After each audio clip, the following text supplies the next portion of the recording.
against Iran took place. I mean, what a success. In, drop the load, out. They never even knew we were there until it was too late. They started getting results of, oh, something's going on. But they never saw an aircraft.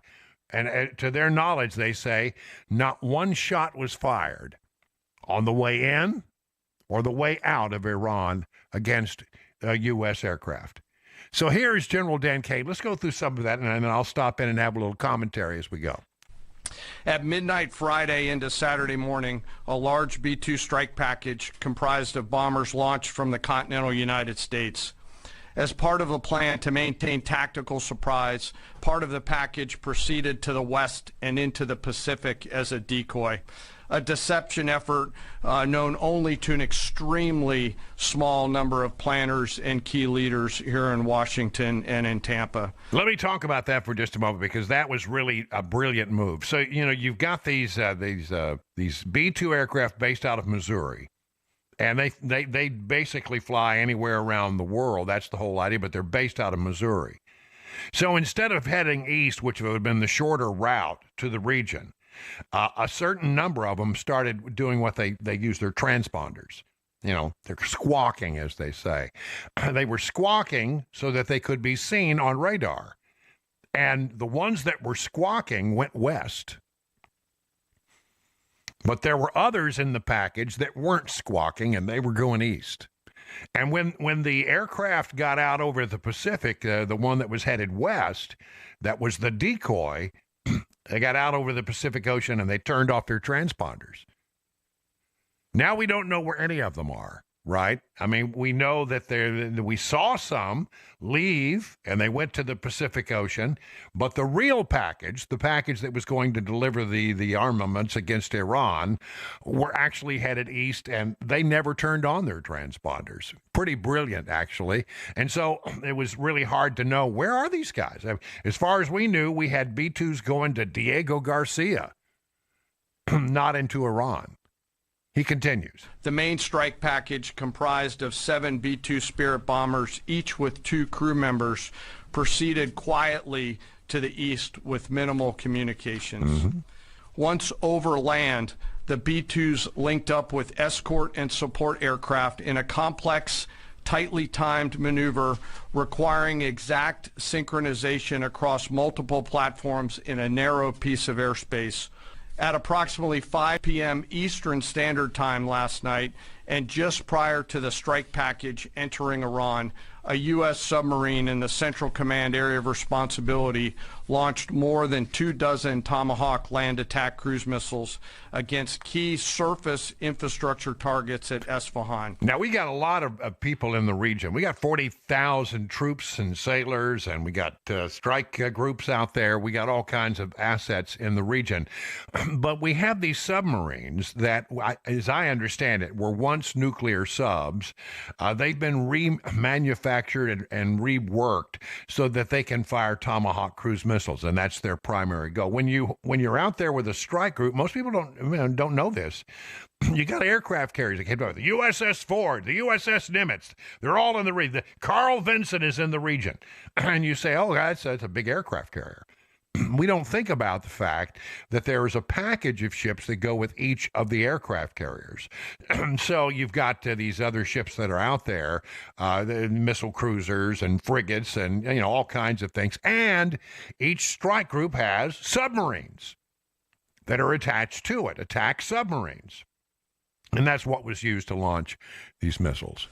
As the Operation Midnight Hammer strike package entered Iranian airspace, the U.S. employed several deception tactics, including decoys, as the 4th and 5th generation aircraft pushed out in front of the strike package at high altitude and high speed, sweeping in front of the package for enemy fighters and surface-to-air missile threats. All right, so let's talk about 4th and 5th generation. So we're talking about 4th generation are not necessarily stealth aircraft. They may have some stealth qualities, but you've got things like the F-15, the F-18. I mean, all these different, aircraft that have been in the arsenal for some time. The 5th generation generally have some stealth capabilities. We're talking about things like the F-35. the F-22, the F-117.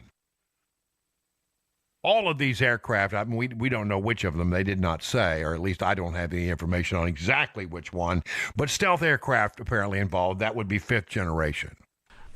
As the strike package approached Fordo and Natanz, the U.S. protection package employed high-speed suppression weapons to ensure safe passage of the strike package, with fighter assets employing preemptive suppressing fires against any potential Iranian surface-to-air threats. We are currently unaware of any shots fired at the U.S. strike package on the way in. Listen to that for a moment. I mean, that's pretty impressive. We send these aircraft all the way across the world, and the people in Iran, even with their sophisticated radar systems, could not see our B-2 bombers. They did exactly what they're supposed to do. They got in and they got out, and they were never seen. It was like they were never there, except they were, and they dropped big bunker buster bombs. But amazing. Not one shot fired as we went in, and apparently not one when it came out. At approximately 6:40 p.m. Eastern Standard Time, 2:10 a.m. Iran time, the lead B-2 dropped two GBU-57 massive ordnance penetrator weapons on the first of several aim points at Fordo. All right, so that's the MOP. That's the massive ordnance penetrator weapon, so-called MOP is what it's called. We have two big bombs. One of them is called the Moab, and the mother of all bombs. It's 26,000 pounds, but it's designed to explode over land before it hits the ground. It would make a heck of a mess, but I mean, that's what it's designed for. The MOP ordnance is 30,000 pounds, and it is designed to dig a hole with the first one, and then the second one comes in right behind it and makes it a bigger hole. And that's what we used in this particular case. As the president stated last night, the remaining bombers then hit their targets as well, with a total of 14 MOPs dropped against two nuclear target areas. So that's seven, of those big MOP bombs, 30,000 pounds times seven on each of the targets. Pretty amazing. All three Iranian nuclear infrastructure targets were struck between 6:40 p.m. and 7:05 p.m. Eastern Time. Again, that's about 2:10 in the morning local time in Iran, with the Tomahawk missiles being the last to strike at Esfahan to ensure we retain the element of surprise throughout the operation. Following weapons release, the Midnight Hammer strike package exited Iranian airspace, and the package began its return home. We are unaware of any shots fired at the package on the way out. That's amazing. It's like they didn't even know we were there until it was way too late.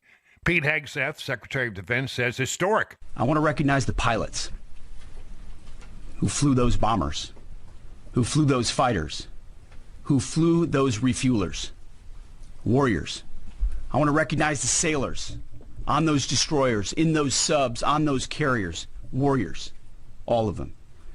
I want to recognize our soldiers doing air defense, base defense, QRF, warriors. All of them. Every American involved in this operation performed flawlessly. And I want to give recognition to our allies in Israel as well. Well, I mean, it really was. This is a plan that took months and weeks of positioning and preparation so that we could be ready when the President of the United States called. It took a great deal of precision. It involved misdirection and the highest of operational security. Our B-2s went in and out and back without the world knowing at all. In that way, it was historic. Yeah, it was historic, and I apologize for stepping on the secretary there. So, yeah, I mean, there you have it. And Pete Hegseth, has every reason to be proud. It apparently was a flawless operation. Now, they didn't start from scratch a couple of weeks ago and put this all together. They've had plans, and they've war-gamed this thing endlessly, because this was one of the things that the military knew that one day it would have to do. And so, they had a lot of preparation. Still, you had to have, leadership. And I think Hegseth did a great job over there. Here's Marco Rubio, Secretary of State. He was asked on Meet the Press, do you think that the Iranians might now try to stop the flow of traffic through the Strait of Hormuz, a very key passage area over which they have some control? Final question here. Do you expect Iran to move to close the Strait of Hormuz to try to disrupt oil transportation across the world? About 10% of the world's oil goes through the Strait of Hormuz. Well, I encourage the Chinese government in Beijing to call them about that because they heavily depend on the Straits of Hormuz for their oil. If they do that, it'll be another terrible mistake. It's economic suicide for them if they do it. And we retain options to deal with that. But other countries should be looking at that as well. It would hurt other countries' economies a lot worse than ours. It would be, I think, a massive escalation that would merit a response, not just by us, but from others. So, look, they're going to say what they need to say. These are the things that need to happen for their own internal politics and so forth. But in the end, we're going to judge them by the actions that they take moving forward. We had 3 objectives. We struck those 3 objectives with decisive force. And that was the point of this mission. And that's what we achieved. What happens next will depend on what they do. They want to negotiate. We're ready to negotiate. They want to get cute and do things that are dangerous. We have responses available that are devastating. Yeah, we can handle the Strait of Hormuz if they try to play games. We can handle that. I'm not worried about that at all. What is interesting is he said, I don't really expect they're going to do that because, if you do that, the Chinese would be deprived of oil because they get a lot of their oil from Iran at cut rates, by the way, because Iran can't sell to anybody else, so they sell to China. And then, but if you shut down the Strait of Hormuz, you're shutting down the flow of oil to China. And I just don't think that's going to happen. And he's right about one other thing is that, with the Iranians, you can't listen to what they say and understand that, that's going to actually happen. They will say a lot of things, and it's all for internal consumption. It's really for, making them sound tough in front of the people of Iran because, it's pretty embarrassing to have a country come in and basically devastate your entire nuclear program. And, you never even were able to lift a finger or fire off a shot in anger. So they have to say something, and when they say something, you have to realize that a lot of that's for internal consumption. And when you are, internally consuming this stuff, you look at, for us, we need to look at what they do rather than what they say, because what they say is sometimes very hollow. Now, J.D. Vance on Meet the Press talking about, this entire affair.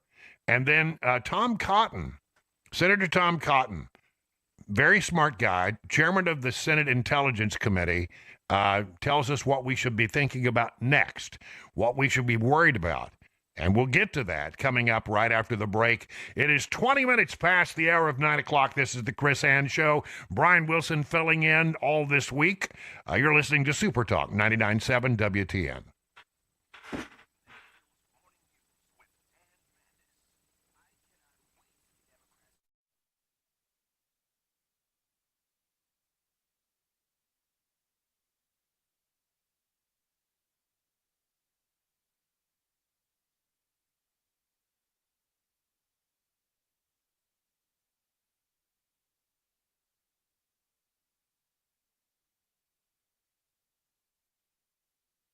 Pastor and author J.C. Ryle once said, contrary to popular belief, hell is not a place God sends only the worst of the worst.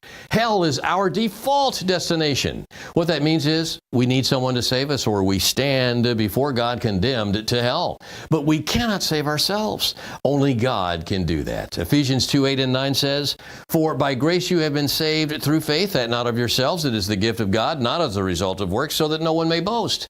Jesus Christ placed all believers' sins upon himself himself and died to pay for those sins. Why did he have to die, though? Because Scripture explicitly says the wages of sin is death. Wages means the same as payment, so payment for sin is death. There are no second chances to accept Christ and avoid hell after you die. So if you feel a prompting in your heart, it may be God drawing you. Scan the QR code to learn more.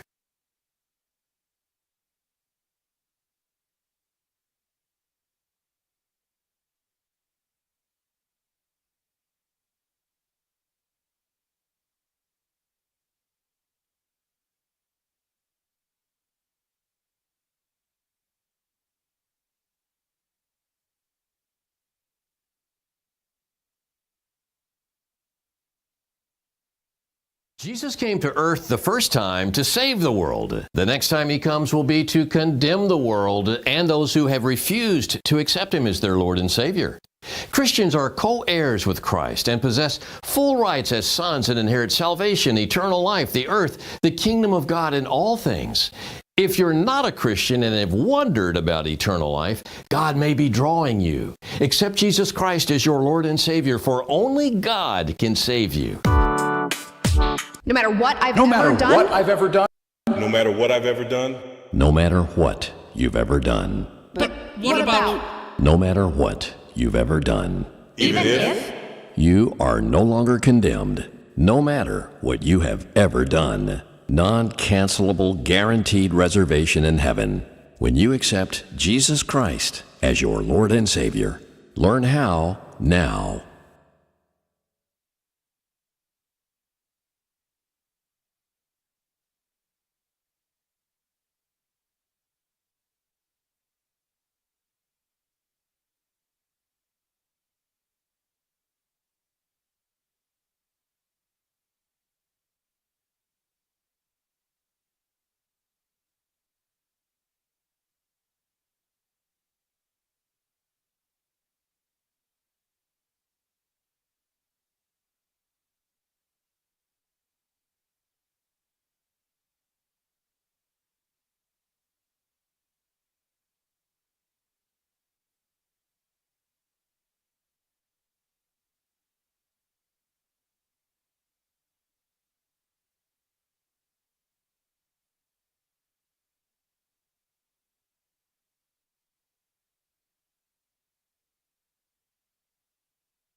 The Trump administration continuing to claim success with its weekend Iranian airstrikes, and we are now giving a look at the damage from those airstrikes. We'll have that and more coming up at 9:30 on Super Talk 99.7 WTN.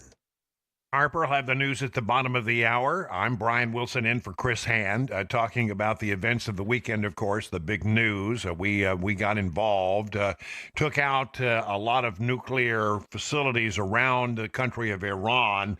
And the real question now is, are we at war with Iran? No, we're not at war with Iran. We'll talk about that. Here's J.D. Vance, Vice President of the United States, answering that very question. We're not at war with Iran. We're at war with Iran's nuclear program. And let me just say, Kristen, that we're incredibly grateful and proud of the American Air Force pilots who did an incredible job last night. The operation was really extraordinary. These guys flew from Missouri. They didn't land a single time. They dropped 30,000-pound bombs on a target the size of a washing machine. Wow. And then got back home safely without ever landing in the Middle East. It's really an incredible operation, a testament to the power of American military. And I think what shows what can happen when you have that great American military in the hands of capable presidential leadership. What we did is we destroyed the Iranian nuclear program. I think we set that program back substantially, and we did it without endangering the lives of the American pilots. That's an incredible thing, and I think we all should be proud. Whatever our politics, we should be proud of what these guys accomplished. A very, very high-impact mission under a lot of pressure. Mr. Vice President, let's talk about what happens next. President Trump posted on social media, quote, any retaliation by Iran will be met with force greater than what was witnessed tonight. If Iran retaliates against the U.S., as it is threatening, what will the United States response be? Well, Krista, that's ultimately going to be the president's decision. But what we've said to the Iranians is we do not want war with Iran. We actually want peace. But we want peace in the context of them not having a nuclear weapons program. And that's exactly what the president accomplished last night. I really think there are two big questions for the Iranians here. Are they going to attack American troops, or are they going to continue with their nuclear weapons program? And if they leave American troops out of it and they decide to give up their nuclear weapons program once and for all, then I think the president has been very clear. We can have a good relationship with the Iranians. We can have a peaceful situation in that region of the world. Well, I mean, I think he's right. And, we're not at war. And you're going to hear, and I'll get into this, I promise you, in the next hour in a much greater way. But you're going to hear a lot of Democrats whining about the War Powers Act. This is a violation of the War Powers Act. And you know what that is? Well, I haven't pulled this one out for a while. That's total unadulterated. That's what that is. Don't pay any attention to that. Presidents have the authority to launch limited strikes when they feel like they need to notify the leadership on Capitol Hill, and they did that. They need to, make sure that if it goes beyond 60 days, they have to come to Congress and ask for an extension. But limited actions. I mean, every president of the modern era has done that. And, everybody's, well, and then they always start screaming, the War Powers Act, the War Powers Act. Well, the real headline here, I'll give you the headline and we'll get into it much deeper. The War Powers Act passed in 1973 as the Vietnam War was winding down, and it basically said you can't declare war without only Congress can declare war. But there's a difference between war and a limited military action, which this is. And presidents have often informed Congress, and they use this little term of art, consistent with the War Powers Act. But they don't acknowledge it because they feel like the War Powers Act is inherently unconstitutional. The problem is it's never been tested. That case has never been taken to the Supreme Court. I've always felt like we need to have that answer. Is it constitutional or is it not? Because it's really important to know. But presidents never wanted to have it tested because they wanted to just, have it both ways. They wanted to be able to maintain their ability. So far, it's never been tested. I don't think it's going to change one way or the other. I don't see this as a violation of and under any stretch of the imagination of the War Powers Act. So don't pay much attention to that. We'll talk about that. We'll talk about what we should be prepared for, what will be the next things that Iran will do coming up in the next hour. Right now, time for the news at 31 past.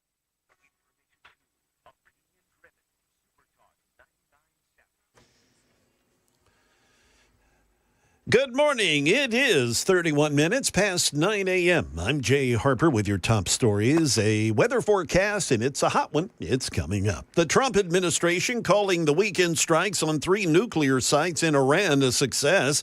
The Saturday strikes targeted sites that the administration claims were housing nuclear materials like uranium, but Iran says they moved much of those materials out of those sites before the strikes. Today on Good Morning America, White House Press Secretary Caroline Leavitt says they are making sure that the 40,000 U.S. troops who are stationed in that area, they will be safe from any possible Iranian retaliation. We will take all measures to protect our military assets and our men and women in the region. We have already taken those steps pre-strike, and of course, we continue to monitor the situation post-strike as well. And we're now getting a look at some of the damage done over the weekend with aerial images showing impacts on the surface. U.S. forces around the region and authorities at home on high alert for potential retaliation from Iran, with Iran warning its military will decide the timing, nature, and scale of its response. Here's ABC's Martha Raddatz with details on the strike. By 6:40 p.m. Eastern Time, the 25-minute mission inside Iran's airspace activating. U.S. fighter jets sweeping in to protect the B-2s from possible enemy missiles and warplanes. The B-2s dropping 30,000-pound massive ordnance penetrator weapons, also known as MOPs, or bunker busters, onto Iran's most complex nuclear enrichment facility, Fordo. Back here in Nashville, Metro Police are working to identify the body of a man that was recovered overnight from the Cumberland River in North Nashville. According to officials, police responded to a reported drowning around 1 o'clock this morning. That was in an area of the river near Ed Temple Boulevard. The recovery operation follows a search on Friday, during which a man allegedly jumped into the Cumberland River and never resurfaced. That is the latest news. Weather's up next. I'm Jay Harper, WTN News.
Matt Murphy this afternoon. Matt Murphy undergoing shoulder surgery.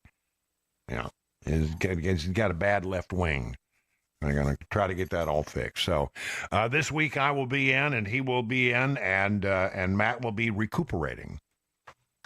I wouldn't want to be Matt Murphy's, nurse. I don't imagine he'd be a very good patient. Just my guess. The same way that I would not be.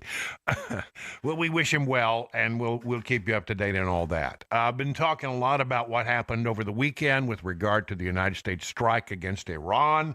It was a limited strike. There's reports today, just to bring you up to date, that the Israelis went back and hit Fordow again, that nuclear facility where we dumped the big bunker busters. A little cleanup or mop-up operation. I don't know what they were doing there, but they went back in, apparently, according to some reports. CNN is reporting that, quoting Middle Eastern news sources. So there you have that. Don't know what's going to happen. We'll get into it the next hour. We'll go into greater detail about the things that we need to be on alert for, and I think there's some very valid stuff to be considering. Locally, there is another really, really big story that we need to talk about, and it has to do with Kilmar Abrego Garcia. You may not have heard it because, when big stories break, it seems to push a lot of other stuff off of the news cycle. You don't get perhaps as much coverage of it, but this is important locally.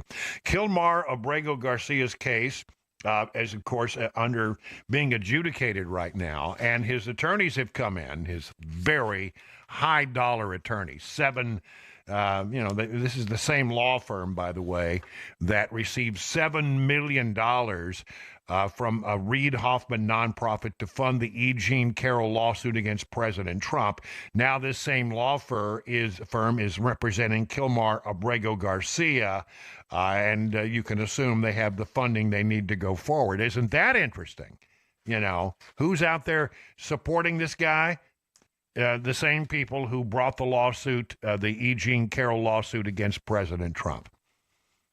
So the judge, a federal judge in Tennessee, has denied the government's request to hold Kilmar Abrego Garcia is in continued detention while his criminal case proceeds. You may remember, Abrego Garcia is a Salvadoran immigrant who was deported to El Salvador before being returned to the U.S. to face deportation and federal prosecution on charges of trafficking undocumented migrants and conspiring with others to do so. U.S. Magistrate Judge Barbara Holmes denied the government's request, according to Fox News, to hold Abrego Garcia, though he will remain in custody at least at a hearing that has been scheduled to determine the conditions of release, which the government can and will likely appeal. Holmes said in her decision that the court found no detention hearing is authorized under the Bail Reform Act because the government failed to prove the case involved a minor, and that Abrego Garcia is considered a flight risk. They couldn't, apparently the judge was unmoved about their arguments that he was a flight risk. Additionally, the court found that after considering several factors, that the government failed to prove that Abrego Garcia poses an irremediable danger to the community. So is he going to be let go? Well, you read a lot of different stories about this, and you get a lot of different answers. Here's the WKRN version. Motion to detain Kilmar Abrego Garcia denied. Abrego's charges stem from a traffic stop by the Tennessee Highway Patrol in Putnam County in 2022. You remember this. Body camera video shows officers discussing among themselves suspicions of human smuggling before letting him go free. He has pleaded not guilty to all the charges. And then there's the story that says, here's the story, yes, from CBS News. Judge orders Kilmar Abrego Garcia's release before trial, but he will likely be detained upon release by ICE. Tennessee judge on Sunday ordered the release of Kilmar Abrego Garcia, whose deportation had become a flashpoint in President Trump's immigration crackdown while he awaits a federal trial on human smuggling charges, but is not expected to be allowed to go free. Here it is. The judge even acknowledges in her ruling that determined whether Garcia should be released is little more than an academic exercise, she says, because ICE will likely detain him. But the federal judge wrote that everyone is entitled to the presumption of innocence and a full and fair determination of whether he must remain in federal court pending trial. So the expectation is that if he is released by the judge, he will somehow be redetained by ICE. The judge suggested that the Department of Justice and the Department of Homeland Security could work out between themselves whether the government's priority is to try him on criminal charges or deport him. No date has been set for trial. The assistant federal defender representing Abrego Garcia at the detention hearing told Holmes it's not necessarily accurate that he would be immediately deported. So there's all kinds of things going on. This is an important story, and that this guy, it seems, according to the Trump administration, the Department of Homeland Security, the Secretary of Homeland Security, Kristi Noem, and others, that this guy had a history of doing smuggling and may have made as much as $100,000 a year while he was doing it. So the president has gone as far as to say, now he's no lawyer, but you know, when he speaks, you have to listen because he's right so much of the time. He says, look, we think we've got a very easy case to prove here. So once they get into the case, if they go after him because he was doing human smuggling, they feel like they got a very strong case that they've been able to put together on that matter. But remember, he's got a very high-powered law firm now representing him. He does. ABC News. ICE will likely detain Kilmar Abrego Garcia despite judges' motions to have him released. 51-page order. Holmes said the government failed to prove there's a serious risk that he will flee or that he will obstruct justice in the case. Holmes said that the government's evidence that Abrego Garcia is a member of MS-13 consists of general statements, all double hearsay from cooperating witnesses. So there we go. We're watching that one really, really close. From the Tennessee Star, magistrate judge denies DOJ request to hold Kilmar Abrego Garcia in jail, signals likely release to an ICE facility. Their version, U.S. Magistrate Judge Barbara D. Holmes on Sunday ruled against the Department of Justice request for a detention hearing to determine whether Kilmar Abrego Garcia will remain in DOJ custody while waiting trial, and instead indicated the alleged illegal immigrant smuggler would be transferred to U.S. Immigration and Customs Enforcement custody during an upcoming hearing.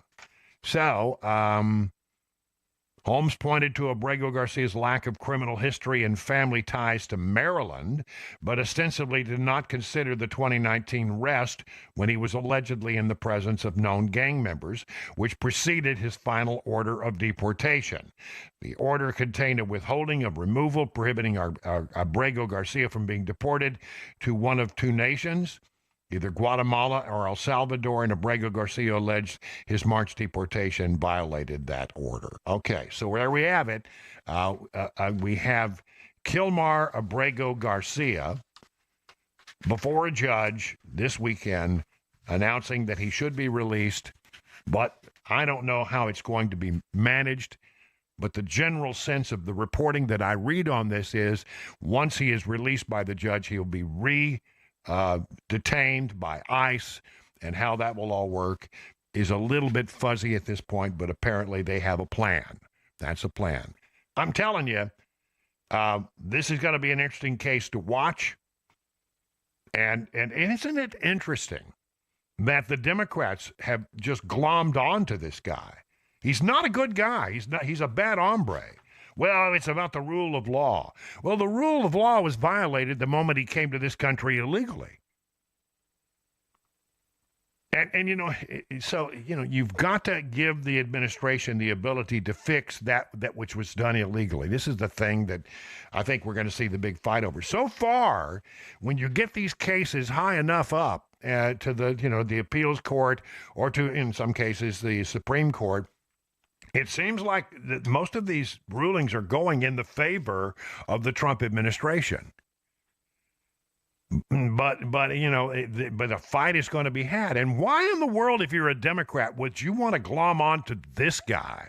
A wife beater, according to his wife, according to police records, a man who was smuggling immigrants and making hundreds of thousands of dollars doing it, according to, again, the Trump administration and their prosecutors. So, I mean, why in the world would be the guy that you want to cling to? That you want to celebrate, you want to defend. Again, they're taking the 20% position, and it's just remarkable. Anything that Trump wants, they're going to be against, and Trump is just using that and just wailing away on the Democrats by saying, okay, well, I'm against this guy. You want to defend him? Go right ahead. The American people are not going to be supportive of what you do. Small portion of it. When we get a little deeper into the show, I'm going to pull out some new surveys that show that the Democrats they're losing popularity with their own base. There's a certain number of people who like this kind of stuff, but there's a whole lot of Democrats out there who are very off-put by what has happened. You're listening to the Chris Hand Show. It is 50 minutes past the hour of 9 o'clock on Super Talk 99.7.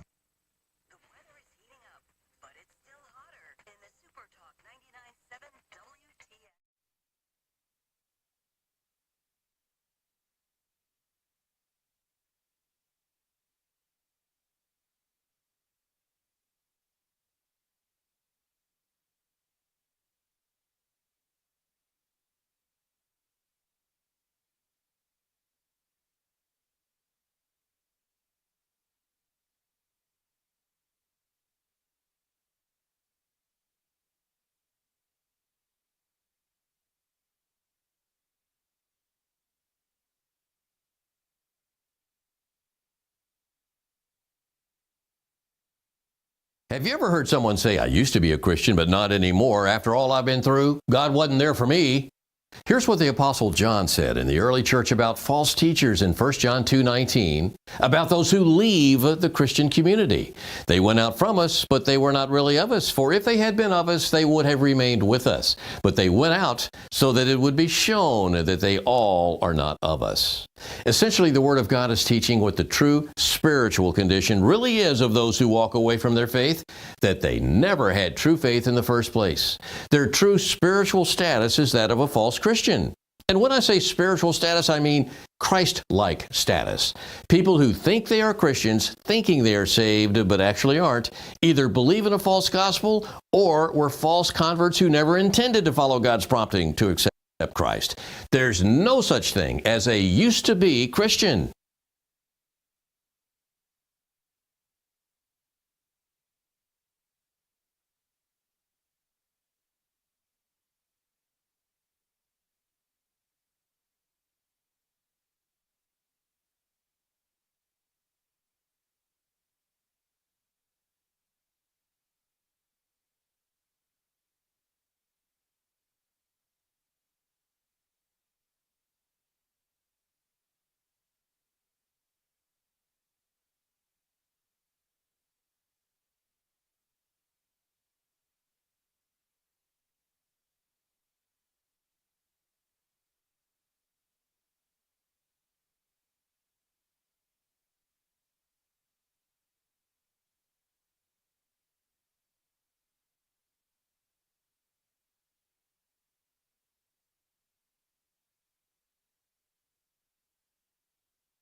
Israel stepping up its attacks on more targets in Iran. And a Nashville medical center issuing pink slips. We'll have that story at 10 o'clock on Super Talk 99.7 WTN. Hey, remember this?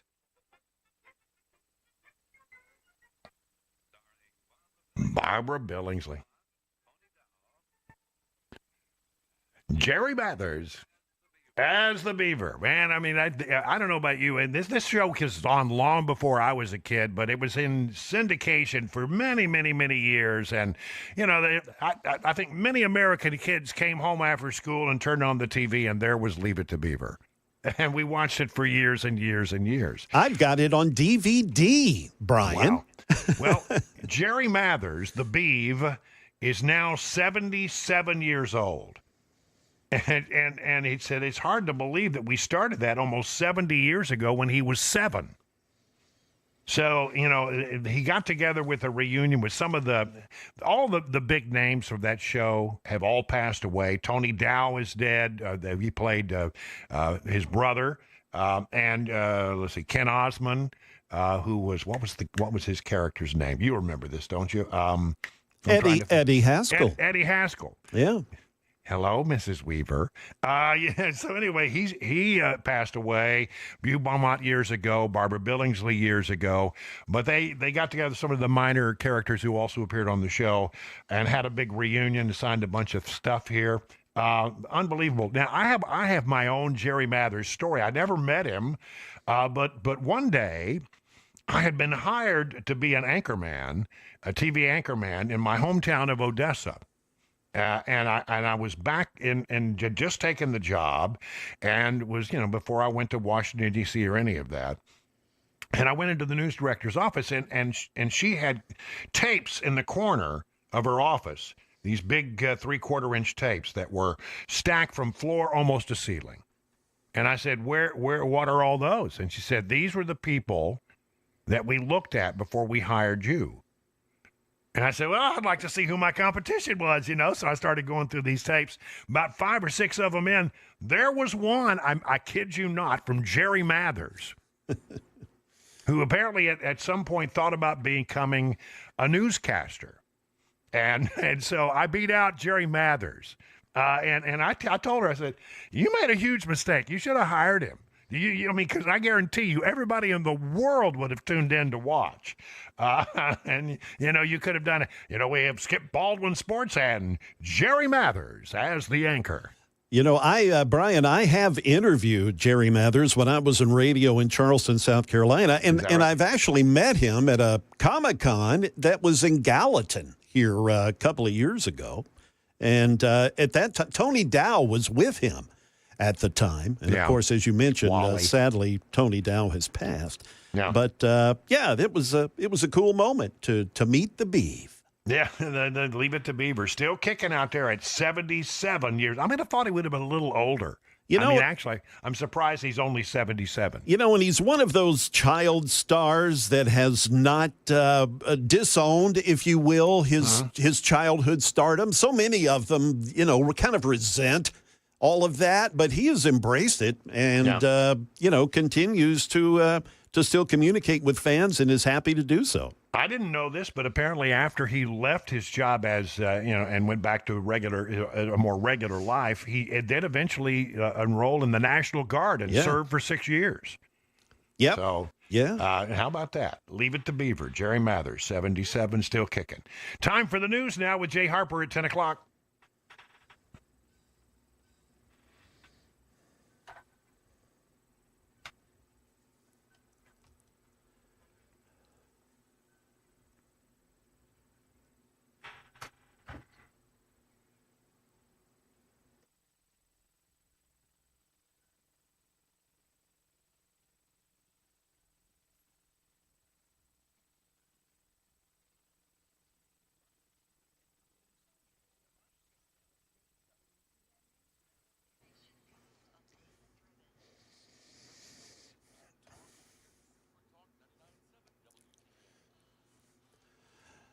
Good morning. It is 1 minute past 10 a.m. I'm Jay Harper with your top stories. We'll get you a weather forecast here shortly. In the aftermath of the American attack on Iranian nuclear facilities, the Israeli defense minister today says that Israel is stepping up its attacks on more targets in Iran, including some that ABC's Jordana Miller, who's in Jerusalem, says could lead to perhaps a regime change. Israel has now expanded their strikes on regime targets. Israel has carried out strikes on Revolutionary Guard headquarters, the Ministry of Energy, one of the units or departments of Tehran University that is connected to the regime. Back here in Nashville, Vanderbilt University Medical Center, they're expected to lay off up to 650 of its workforce as it nears the end of its fiscal year on June 30th. The layoffs come after the hospital said it will have to reduce its operating costs by more than $300 million. Sources told Channel 4 here in town that those affected mostly include administrative and other support areas. Vanderbilt University Medical Center said they will continue to hire clinical staff such as doctors, nurses, care partners, and surgical techs to open the new Jim Ayers Tower later this year. Those affected will be notified over the next several days. That is the latest news. Weather is up next. I'm Jay Harper, WTN News.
Well, good morning, everybody. It is 6 minutes past the hour of 10 o'clock, hour number 2 of the Chris Hand Show. Chris Hand not here today. He'll be in this afternoon starting at 3 o'clock, filling in all this week for Matt Murphy. And as you know, Matt Murphy is undergoing some kind of shoulder surgery, and everything is expected to go well. Matt will be, and we'll keep you up to date on what's going on with Matt, but also, you just settle into this new regime for a week where I'll be filling in for Chris Hand. Chris Hand will be filling in for Matt Murphy. And then, as soon as Matt gets back up and is able to move his arm again, he'll be back in his regular slot. All right. We've been talking today about the big events of the weekend. I mean, boy, we could talk about that for an entire 3 hours, but there's so much going on. Just to recap, if you are, just came in and been on another planet, we did get involved in the scrape between Israel and Iran, and we dumped a bunch of bunker buster bombs on their nuclear facilities. The president said obliterated. I think that word may be a little bit strong, but we certainly degraded it, and they're doing what they call the BDA. Not to be confused with PDA, that's a different thing. BDA, bomb damage assessment, and it's ongoing. And we know that apparently, according to some regional reports, the Israelis went after the Natanz site, the Fordau site again today with their aircraft. They don't have the same penetrating weapons that we have. And the ability to go after the deep targets, but they certainly do have the capability to go into Iran. They control the airspace. The Iranians don't have any control of their own airspace.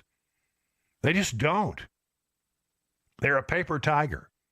Oh, they love to send money to their proxies around the world to have them do their dirty work. But militarily, they just don't have much of a military. It's been degraded over the years and certainly has been degraded in the last few days. The Israelis have taken out missile sites, have taken out aircraft, taken out helicopters, taken out sensitive nuclear sites. The United States comes in, drops its bunker busters, and completely, lays waste to the place with those big, huge mop bombs. And now apparently it's ongoing. Now, I think we're done for now. Unless the Iranians do something stupid. And what would be the stupid thing that they might try to do? Well, the Strait of Hormuz is one thing we should be concerned about. The Strait of Hormuz, 10% of the oil, a lot of commerce goes through that narrow strait, which Iran can have some control over. They have silkworm missiles, etc., all kinds of things that they can throw at the military. It would be very stupid of them to try to do that. We have, I think, the ability to keep, travel and ships going in and out, except that if there is a risk, many people will choose not to put their ships in risk's way. They won't put them in harm's way. So it may well hurt trade, 10% of the oil. But the country that would suffer the most if they were to shut down the Strait of Hormuz would be China, their ally, China. By the way, we kept hearing the story that China was sending in big aircraft into the region. And the official explanation from our intelligence gathering is that what they were doing was just getting people out of there, getting their people out of Iran before whatever was going to happen. All right, so you got that. And then, so the Strait of Hormuz is one thing to watch. Will they try to shut down the passage of free trade through the Strait of Hormuz? Will they try to attack the United States military? Some 40,000 people in the region, a lot of ships, a lot of aircraft carriers and supporting ships. And then, of course, we got men and women on the ground all over that region. Some 40,000 people, 40,000 military folks in the region. And then the other stupid thing that they could try to do, which would be really dumb of them, is to try to activate sleeper cells in the United States. Now, I think we probably do have Iranian sleeper cells because, the border was wide open. And this is the thing I was talking about for years. You leave the border open, you don't know who's coming through, you got your knowns and your unknowns, and you got your gotaways, and, then there's the things you don't even know anything about who got in because you didn't even know they got in. Would they be activated to carry out terrorist activities here in the United States? Senator Tom Cotton is the chairman of the Senate Intelligence Committee, and he was asked about this weekend. I think we have to be prepared for Iran to retaliate. And I join the president in his warning to the supreme leader of Iran that if he targets Americans, the military force he will see will make last night look like child's play. We have troops in the region. Iran has targeted Americans around the world in Marine barracks in Beirut. in barracks in Saudi Arabia. They've targeted embassies of countries around the world. For all we know, they may have gotten sleeper cells into the country during Joe Biden's wide open border. So the threats are serious, and we take them seriously. President Trump has no higher priority, as do I, than the safety of the American people. And again, the supreme leader and the Ayatollahs in Iran need to understand that President Trump means business. They have a chance to sue for peace here, to dismantle whatever remnants of their nuclear program remain, and to continue to actually survive. Because we haven't targeted the supreme leader, we haven't targeted their energy infrastructure, we haven't targeted other critical infrastructure. That's an implicit message that Iran still has things that they hold dear that neither the United States nor Israel has struck. Iran needs to heed President Trump's warning. And if Iran retaliates, should the United States target the supreme leader? I won't rule any single target in or out, but I'll say that President Trump was very clear in his warning last night to Iran that last night will look like child's play if they target Americans. Clearly, President Trump means business. The Ayatollahs understand that now. He was not bluffing. He does not bluff. And there are still numerous targets that Iran holds very dear. They should not target Americans. I mean, we haven't gone after their energy infrastructure. I mean, we could really cripple them. I mean, really cripple them economically by taking out their oil refineries and their oil facilities around the country. That has not been the target. And they have not gone after leadership. And initially they said they weren't interested in regime change, although the president said, well, if you got a bad regime, what's wrong with changing it? I don't know what the official position of the United States is, but I think it would probably, we're not going in ground level. That's just not going to happen. Israel's not going to go in ground level. They may have some limited intelligence people on the ground inside Iran. It would seem they probably do, but they're not going to go in with, actual boots on the ground. And so, I think it would be a huge miscalculation on the part of the Iranians. What they need to do is absorb this, and, they can sputter and they can spout and they can say things that are meant for internal consumption inside Iran. But the bottom line is, if they try to carry out an attack against the United States, it will go very badly for them. There's no percentage in it for them. And I think that they're smart enough to figure that out. So they'll make a lot of noise. They'll make a lot of they'll raise a lot of hell, and they'll talk about this, that, and the other, and retaliating. And we will get our revenge. Maybe they'll try, but that would be about the most stupid thing that they can do. They don't have a military that is anywhere capable of meeting the military that we have pointed in their direction. I mean, we can go into Iran. We can go into the sovereign nation of Iran with impunity. We can fly aircraft into that country and carry out all kinds of operations and leave the country, and they never saw us, never even knew where we were, never knew that we were over their airspace until it was too late. So we have these incredible capabilities, and they would be annihilated if they wanted to get into some kind of big thing with us. And I think so. There's going to be a lot of talk. Now, the one thing I do have some concern about is in a fit of pique, they might activate the sleeper cells that probably are in this country. Thank you, Joe Biden. And that would be also a disaster, because in very short order, we'd put it together and then we would make them pay. So are we out of the woods? Yeah, I don't think Iran is that stupid. They might be. I know they're pretty angry, and angry people are unpredictable. We never know what, somebody, a zealot like the Ayatollah might come up with. But one way or the other, if they do that, we can handle it. We need to be on alert. We need to be smart. We need to be ready. We need to be on high alert. Our Homeland Security Department, I have a hope that they're on top of it and that they're knowing. But we don't know what we don't know. We don't know what they've got in this country. We have no earthly idea. Thank you to Joe Biden, because he opened up the borders, and all these people came in, and we had all of these people who came in and wanted to meet the ICE people and get processed into the country and go on their merry way.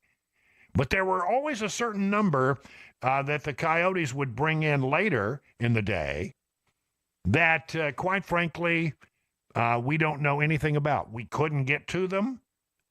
We saw them maybe on our cameras or on our sensors. We knew they came in, but we just didn't have the resources to go get them.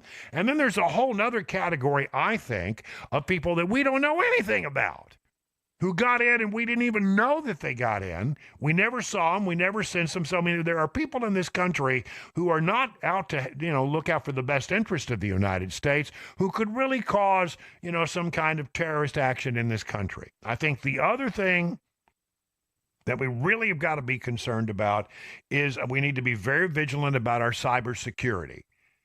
And our cybersecurity is, I think in the government is pretty good. Not perfect, but pretty good. Our cybersecurity and our infrastructure around this country is not so good. They can reach out and do cyber attacks against the United States. They have the capabilities, and they will no doubt try. So don't be surprised if banks and hospitals and other things get hit, people who don't have great security around their internet systems. And so we could easily have cyber attacks against. They probably would try to go against water plants and electrical grids and internet systems around our country. So yeah, they may try to do that. So that's the other thing. So could we have an attack against the homeland from within the homeland from sleeper cells? Yes, it is possible. Can they carry out something heinous and huge? Unknown. But if it happens, there's only one person to blame. And it won't be Donald Trump. It will be Joseph Robinette Biden Jr. He is responsible for allowing that to happen. And the American people are smart enough to know that. So if it happens, we will respond in a huge way. I think we'll level Iran if that were to happen. You think Donald Trump's going to stand by and let that happen? I don't think. I think if they carry out some kind of attack within the United States against the homeland, unmitigated hell will be unleashed against the Iranians. And we'll flatten that country. We'll bomb them back to the Stone Age. Well, I don't know that they'll be stupid enough to try that, but they might be in a fit of anger. We'll watch that. We'll watch the cybersecurity stuff, and we'll watch what they do with the Strait of Hormuz. I think all of those things are predictable, and I think all of those things are manageable. But again, we just don't really know what kind of assets they might have in this country. But if you were an enemy of the United States, and they are, and they have been for a long time, and the borders are wide open, why wouldn't you have your intelligence operations take advantage of that and spirit people into the country and tell them just go find a place and just become invisible and low-key, and we'll call you when we need you? Of course you would do that. You'd be stupid not to. 20 minutes now past the hour of 10 o'clock on Super Talk 99.7. Brian Wilson in for Chris Hand.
The weekend U.S. airstrikes, they certainly aren't deterring both Iran and Israel from striking one another. We'll have that for you. And in the wake of those airstrikes, travel advisories being issued.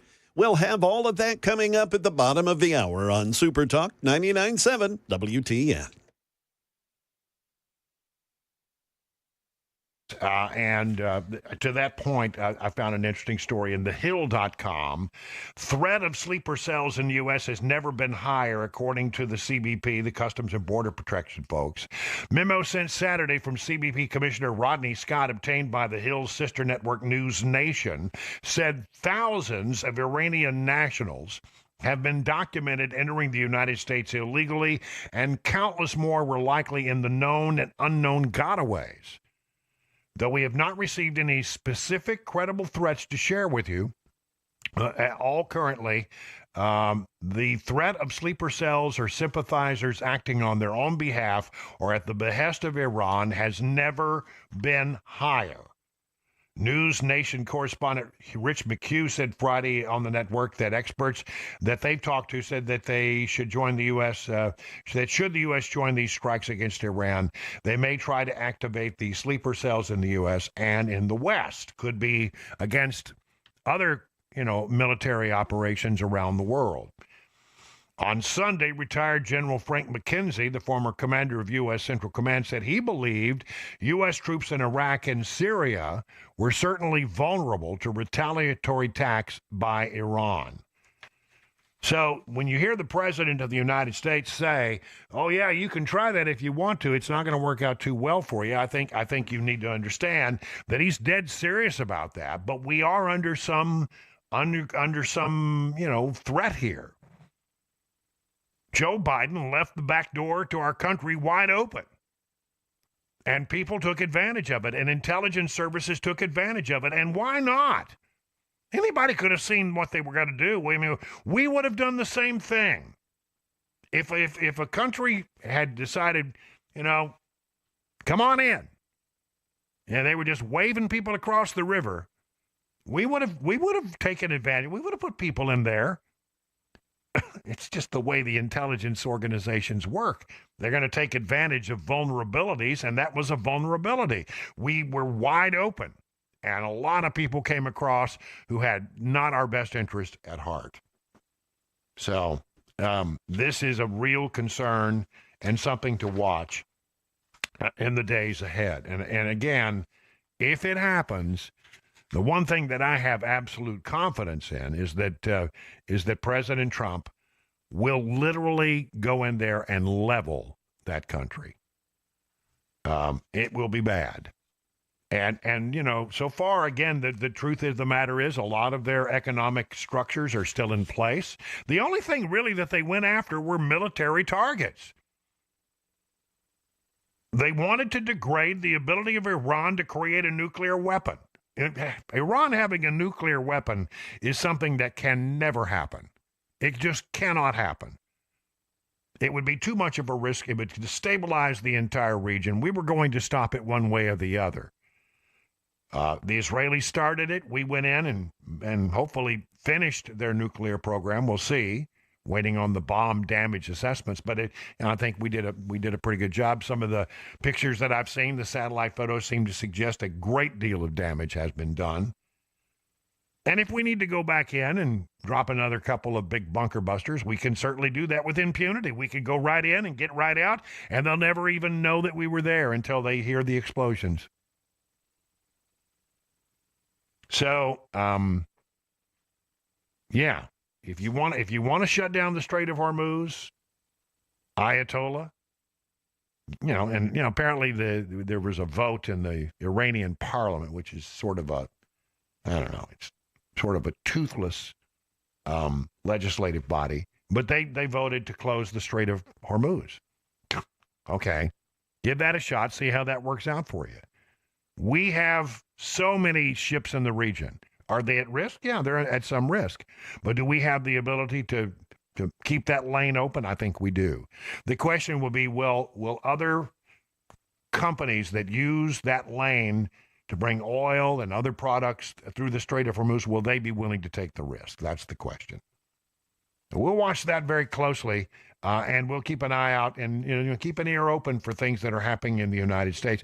And by the way, something could happen in the United States that has nothing to do with Iran. Don't jump to conclusions, right? We got to be careful about both those things. It is time for the news now with Jay Harper at 30 minutes past the hour of 10 o'clock on Super Talk 99.7.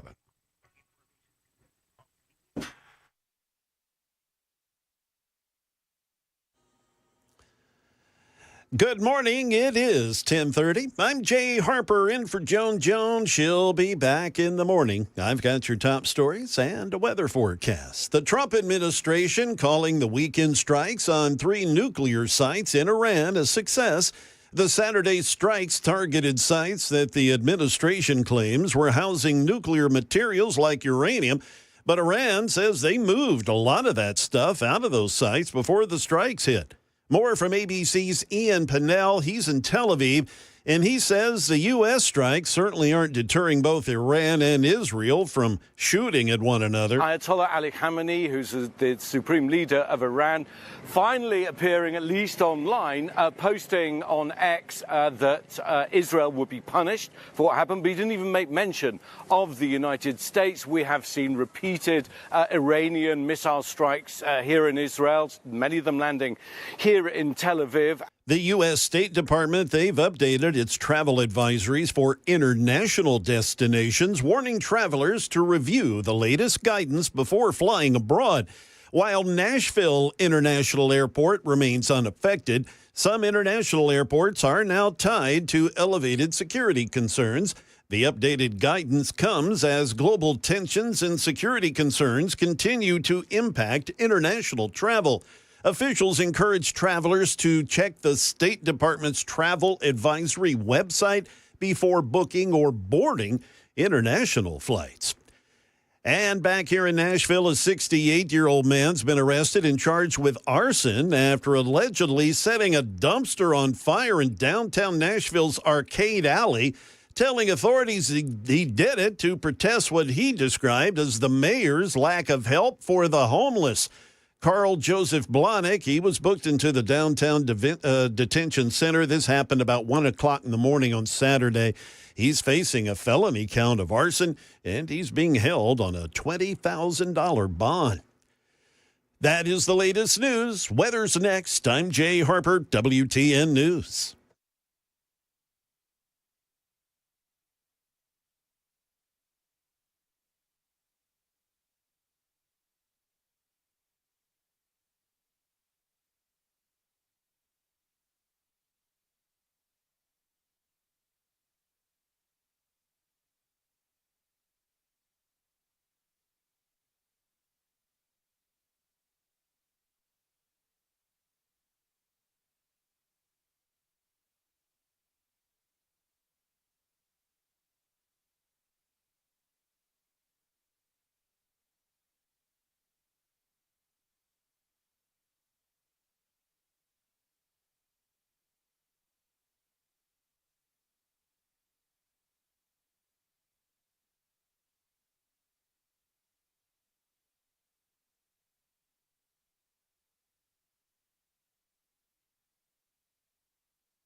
36 minutes past the hour of 10 o'clock on Super Talk 99.7. I am Brian Wilson, your friend and radio buddy, filling in for Chris Hand, who's filling in for Matt Murphy later this afternoon.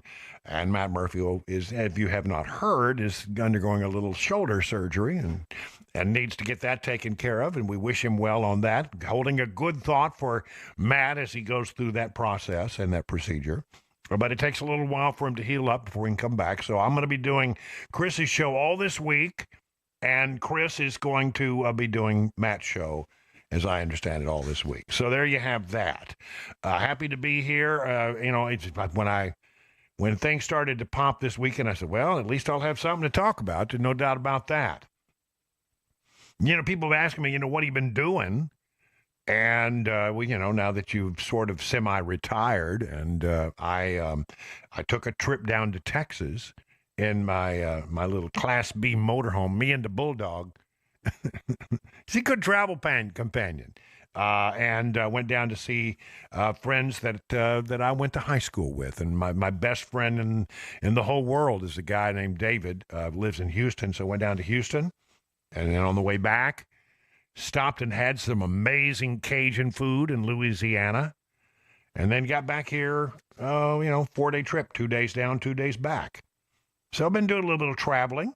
I've been doing some other stuff related to the city of Watertown, where I live, and trying to help them, this little community, as we go forward. We have our big deal coming up, 4th of July Squirt Gun Parade.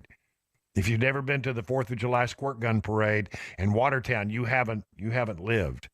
And then we'll do our big fireworks display afterwards when it gets dark. So, we're looking forward to that kind of stuff. Big doings in Watertown. Got a new restaurant. That makes 4. Wow. Big times are coming. I got this story that I found, a couple of stories, about polls. I know people don't like polls, but I think you're going to like this poll. This is from the Populous Times. The GOP continues to outperform Democrats on various fronts, this time being voted the party with the better economic plan, according to a May 2025 CNN SSRS poll. The Republican Party edged the Democrat by a 7-point margin as the party that aligns with economic views of Americans. 3 polls conducted between 22 and 23 had the Republican Party perceived as being the most aligned with the economic values of Americans. Asked which party best reflects their views, a perennial top issue that has frequently favored the GOP, the public gave the Republican Party an advantage, but a shrinking one, according to CNN. The positive outlook defied the ongoing talk of a potential recession. There's been no recession. There's been no recession. And there's not going to be, as long as we continue to do the things that we need to do. You see, everybody thought, well, he's going to impose the tariffs. Well, the tariffs largely are not imposed at the moment. I mean, they're imposed on some countries, but a lot of them are on hold while we negotiate. Looks like we've cut a deal with the Chinese, cut a deal with the UK. We'll cut a deal with the EU. We'll keep cutting deals and cutting deals. And so, these tariffs, many of them on hold while we negotiate, have not really had their impact. But even if they start to have an impact on the cost of goods, we're doing other things that will counter that. I don't know how much the situation with Iran is going to change the oil supply worldwide, because especially if they shut down the Strait of Hormuz, that's 10% of the oil, largely going to the Chinese. I don't think it'll hurt us very badly, but it could cause the price of oil and gas to go up a little bit. But it's been coming down, and as a result of that, the inflation in America has not been that bad. It's been completely manageable. Certainly not out of control. Certainly not what we saw with Joe Biden when it spiked at 9.1%. So, we're doing okay in that regard, and I don't think we're going to see a recession, but one way or the other. Other economic issues, most Americans, 54% still believe that hard work is essential for success. Thank goodness there's still some of us out here, though this was down from 67% in 2016 when Trump first entered the White House. The number was even lower on the left, with 65% of the Democrats and 71% identify as liberals saying hard work does not guarantee success. Well, how would you know unless you tried it? Similarly, more than half, 52% of black Americans believe hard work does not contribute to achieving the American dream. However, barely a quarter of Republicans believe that hard work and determination do not guarantee success. The Republican Party also outperformed the Democrat Party on taxes, with 37% of respondents aligning themselves with GOP taxation policy, compared to 30% who aligned themselves with the Democrats. The GOP also performed better than its rival on the federal budget, with 34% approving of the policy compared to 29%.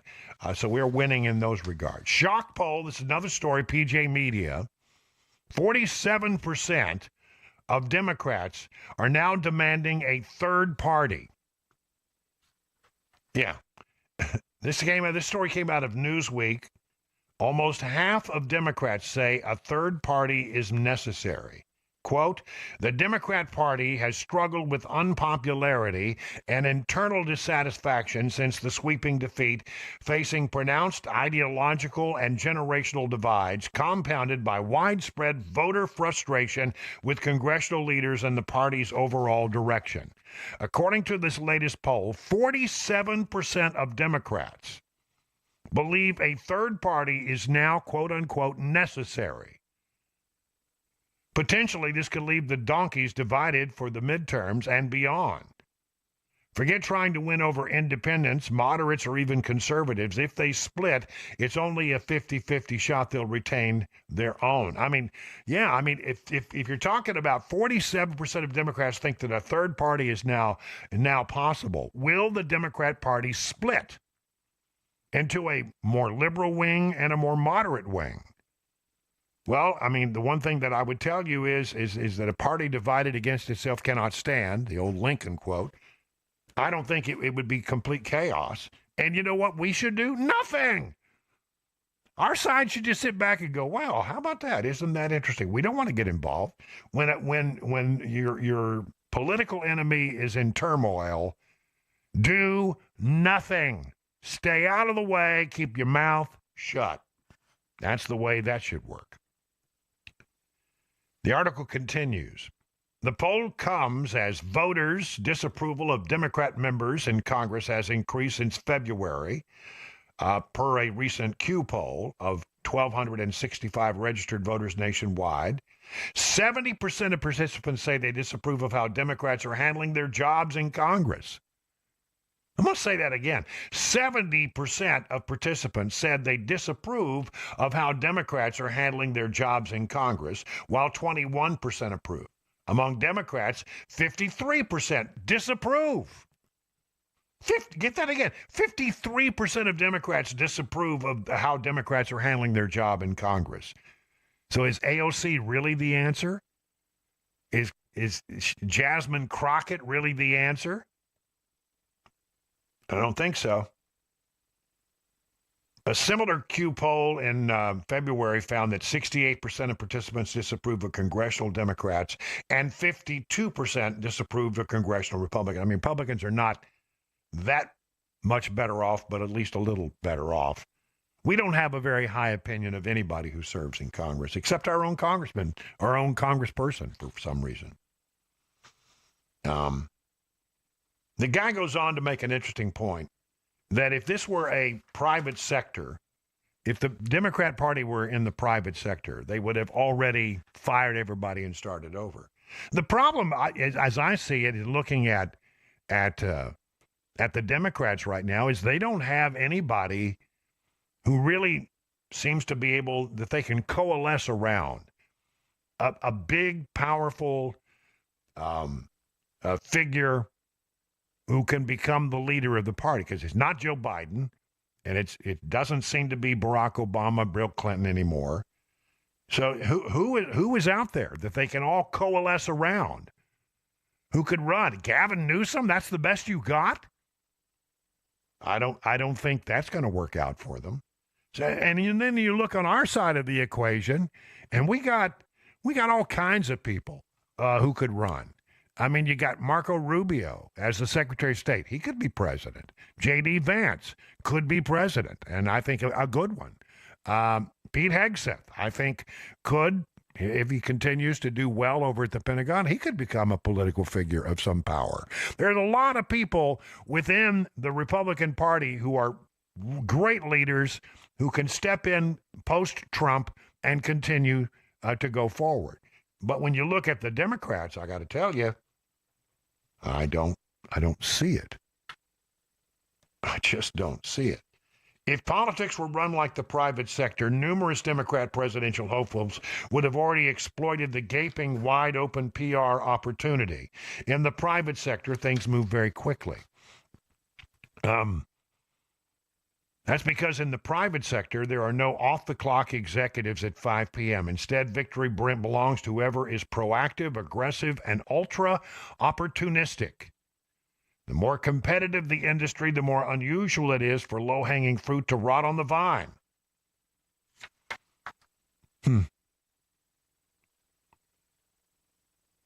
Politico ran an expose on the Dems' ineptitude. Weak, whiny, and invisible, critics of DNC chair Ken Martin savage his tenure. 2 influential labor union heads quit their post at the DNC after disagreements with the party over gun control activist David Hogg was ousted from the DNC's vice chairman position after he pledged to fund primary challenges against ineffective Democrats. Martin has infuriated some Democrats by purging a number of party officials from a powerful panel that has enormous sway over the president's nominating contest, and Martin complained in a private meeting that intra-party warfare had destroyed any chance he has to show the leadership that he can do the job. So, the Democrats are fighting among themselves. They are in chaos. They look at Donald Trump and they keep pulling out the same old platitudes about Trump. Same old platitudes, and they're just not working. Same old positions, taking on these 20% positions, glomming on to losing issue after losing issue after losing issue, fighting among themselves, and we, on the other hand, are in control of the House, the Senate, the White House, and we're accomplishing exactly what we said we were going to set out to do. Big, beautiful bill, I think, will come out of the Senate. It's going to pass. We're doing what we said we were going to do. So, will the events of the last weekend change any of that? Will it turn anybody against the party? It seems to me I'm not seeing that. I mean, the Democrats are whining, but anything that Trump does, they're going to be against. But that doesn't mean it's a bad policy. In fact, if they're against it, it makes me more certain that Trump is doing exactly the right thing. Exactly the right thing. So, in the midst of all of the things that are going on in the world, the one thing that is very interesting, and I'm very surprised by it, is Democrats have not yet turned the corner, have not learned the lessons of the last election, and are still flailing. We should sit still and say nothing. 50 minutes now past the hour of 10 o'clock.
The White House seeking to clarify President Trump's social media post about regime change in Iran. That's coming up at 11 on Super Talk 99.7 WTN. Hey, looky there, it's Ken Weaver. Hey, Ken, how you doing, buddy? What's going on, Brother Brian? We're doing really good. Do you know the name Carol Kay? Carol Kay? I do not believe I do. Well, let me see if I can play a little song for you that may bring it. Listen to the bass line on this particular song. Okie doke. Okay, here we go. You ready?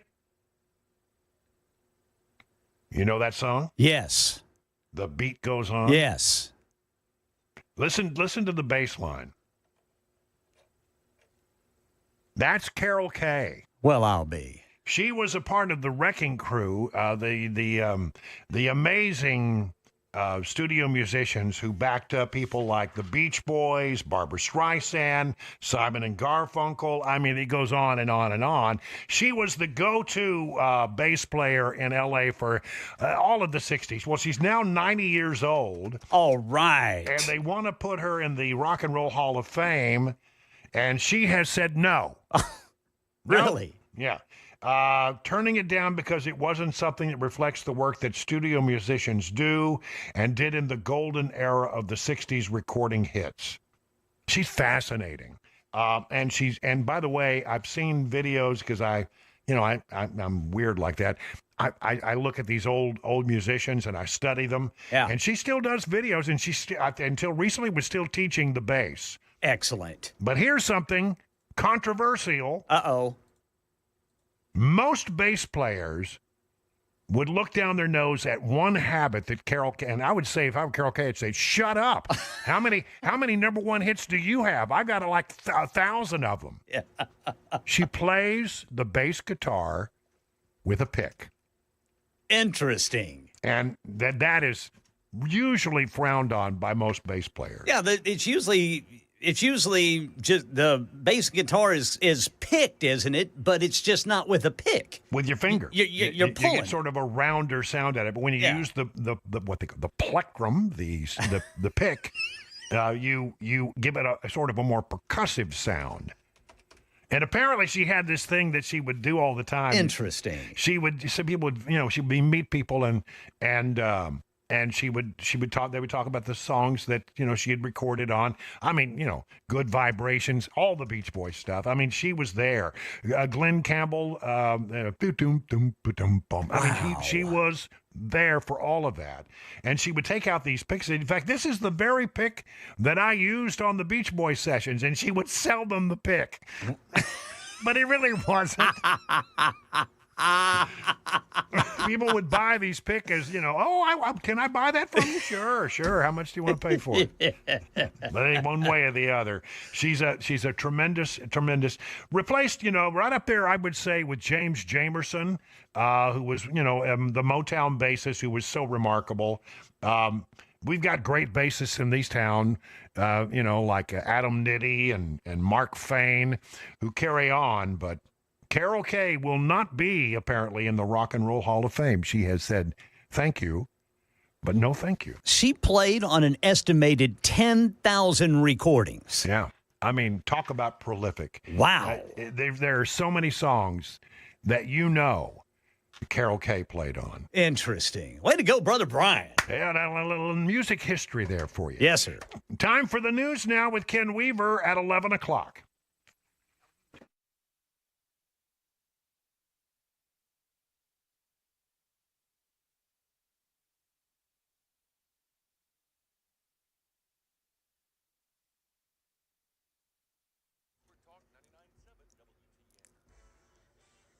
$11 o'clock on the dot. I'm Ken Weaver with your top stories. Got the full forecast coming up in 5 minutes.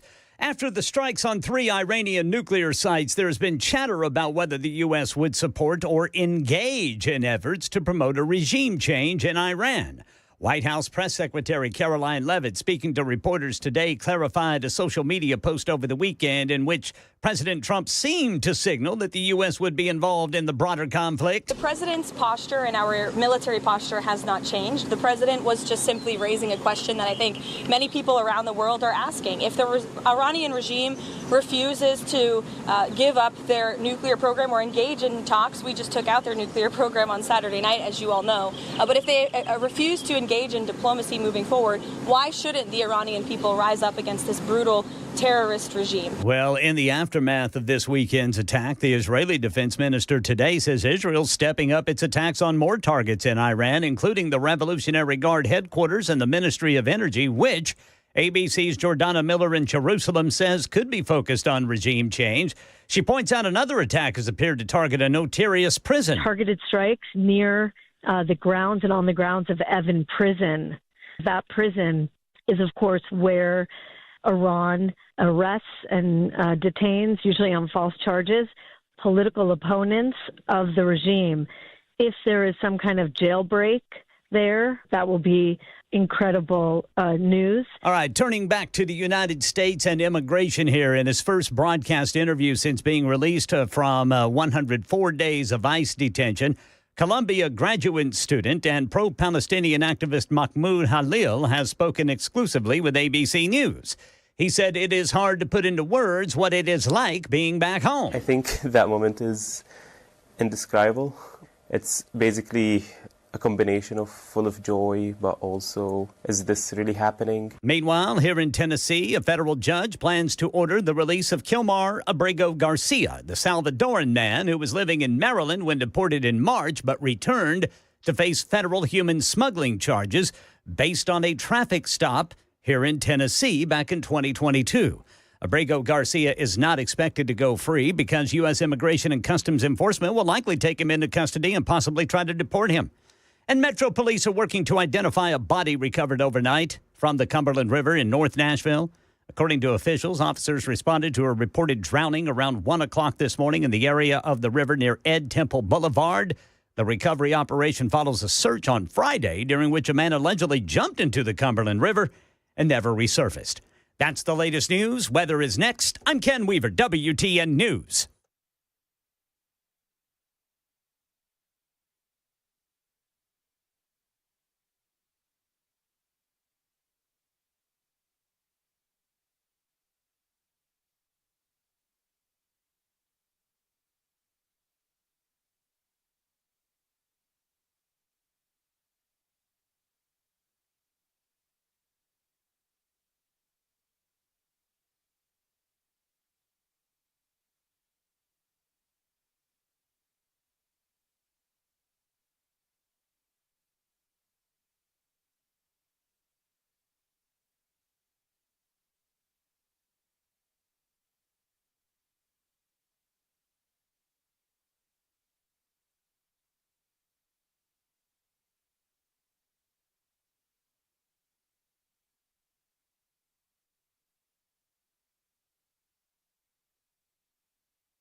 concentrated number.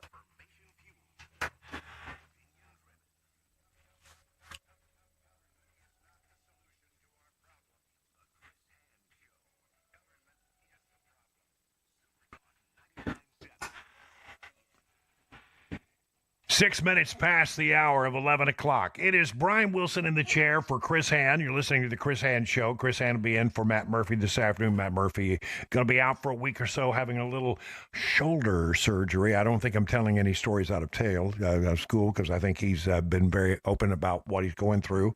Apparently got going to have some surgery. It'll take a week or so for him to get get to the point where he can get back in the car and come to work. But we'll carry on in his absence, and what a lot of stuff to talk about. The Iranian situation. I'm going to spend a lot of time talking about it. There are new developments in the last few moments in that apparently Qatar has closed its airspace, and there is some concern about an imminent attack against U.S. forces based in Qatar. And this would come from the Iranians, apparently. Now, if this happens, this would not be good for Iran because it will absolutely, Trump will respond. He's made it very clear. You come after us, we're willing to sit down and talk with you, but if you want to come after us, then there's going to be a price to pay. And I just think that given the fact that we were able to go into that country with impunity, nobody even so much as fired one single bullet in the direction of U.S. aircraft during these attacks. The Israelis have been going in and out of there with impunity. Because Iran's military has been degraded to the point where there just wasn't much. They put all their eggs in the nuclear basket, and now we have gone in and taken that basket and broken all the eggs. At least we hope. But now we're talking about, will there be a retaliation? There's another report out there that the Israelis apparently went into the Fardal location and dropped some more bombs today, maybe doing a little cleanup work there, mopping up the mops. What the mops left, the big bunker buster bombs, they're called mops. So that's where we are. I got my TV on a quad split here, so if there's anything that goes on there, I'll have it. So there's going on. Let's talk a little bit about the actual mission. It was really a remarkable mission, and you know what? From everything that we can see, it really did go off without a hitch. Completely. Now, this is not something that they womped up in a couple of weeks. We always have a plan. How would we go in and take out Iran's nuclear? How would we do this? How would we do that? We have plans on a shelf for an invasion of every country in the world, probably including Canada. So, we plan and we plan and we plan and we plan, but then they dust them off and they update them and they look at them and they marry that with the latest intelligence, and then they come up with a sort of a modified plan off of the basic plan, and then they execute it. And our people are so good at what they do. So many different elements of this of our military had to come together. The fighter jets that were in the region had to sync up with the B-2s that were coming in stealth mode. You had to have tankers to fill up the B-2s as they came across the Atlantic Ocean. By the way, big head fake. As they came out of the air base, all the B-2s come out of an air base in Missouri. Whiteman, I think they call it. So they're leaving. And so when they leave and they fly over like American territory, generally what they do is they turn on their transponders so that the air traffic controllers in America can see them. Because the moment they turn off their transponders, they go invisible. You can't see them on radar. So they squawk. They put a transponder on there that squawks at a certain frequency, and we can see them, and our radar people can track them. And so when they came out of the air base in Missouri, they were headed west. The unit that was squawking was headed west. Everybody said, going west? Why are they going west? It's a shorter trip if you go by but they were headed west. And when they got out over the Pacific Ocean, The transponder went silent and they vanished off of radar. Well, that was all a head fake, because the real group of 7, I think it was 7 B-2 bombers, headed out and headed east, but they never turned on their transponders.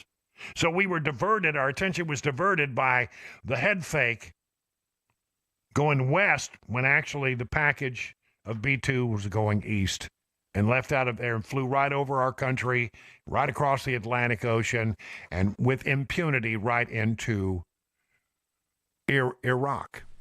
At midnight Friday into Saturday morning, a large B-2 strike package comprised of bombers launched from the continental United States. As part of a plan to maintain tactical surprise, part of the package proceeded to the west and into the Pacific as a decoy. A deception effort known only to an extremely small number of planners and key leaders here in Washington and in Tampa. This is General Dan Kane, or as he's called, General Raisin Kane. The main strike package, comprised of 7 B-2 Spirit bombers, each with 2 crew members, proceeded quietly to the east with minimal communications. Once over land, the B-2s linked up with escort and support aircraft in a complex, tightly timed maneuver requiring exact synchronization across multiple platforms in a narrow piece of airspace. At approximately 5 p.m. Eastern Standard Time last night, and just prior to the strike package entering Iran, a U.S. submarine in the Central Command Area of Responsibility launched more than 24 Tomahawk land attack cruise missiles against key surface infrastructure targets at Esfahan. You know, we talk a lot about our aircraft carriers, and they are remarkable that we can project power anywhere in the world with our aircraft carriers, and we got a bunch of naval assets out in the region. But I got to tell you, it seems to me that you know, when you send an aircraft carrier, you send not only the aircraft carrier, but you send a frigate and a missile cruiser and and a support ship, and there's like a whole fleet that goes with the aircraft carrier. It's a strike group, not just an individual aircraft carrier. And one of the things that's out there with a strike group are submarines. Each strike group has its own submarine, attack submarine, and so apparently this was a reconfigured submarine designed to fire cruise missiles and do so very effectively. So the submarine comes up to surface, boom, boom, boom, boom, boom, fires off all its missiles, go right back down. You can't do anything to stop it. As the Operation Midnight Hammer strike package entered Iranian airspace, the U.S. employed several deception tactics, including decoys, as the 4th and 5th generation aircraft pushed out in front of the strike package at high altitude and high speed, sweeping in front of the package for enemy fighters and surface-to-air missile threats. When you talk about 4th and 5th generation fighters, the 4th generation would be things like an F-16 or an F-18 or something like that. Not, very capable aircraft, but not stealthy. 5th generation aircraft, they tend to have the stealth. That would be maybe an F-35 coming off one of the ships, or I didn't hear of any F-117s, but maybe some of them, maybe an F-22. I don't know, one way or the other. The stealth aircraft are generally 5th generation aircraft.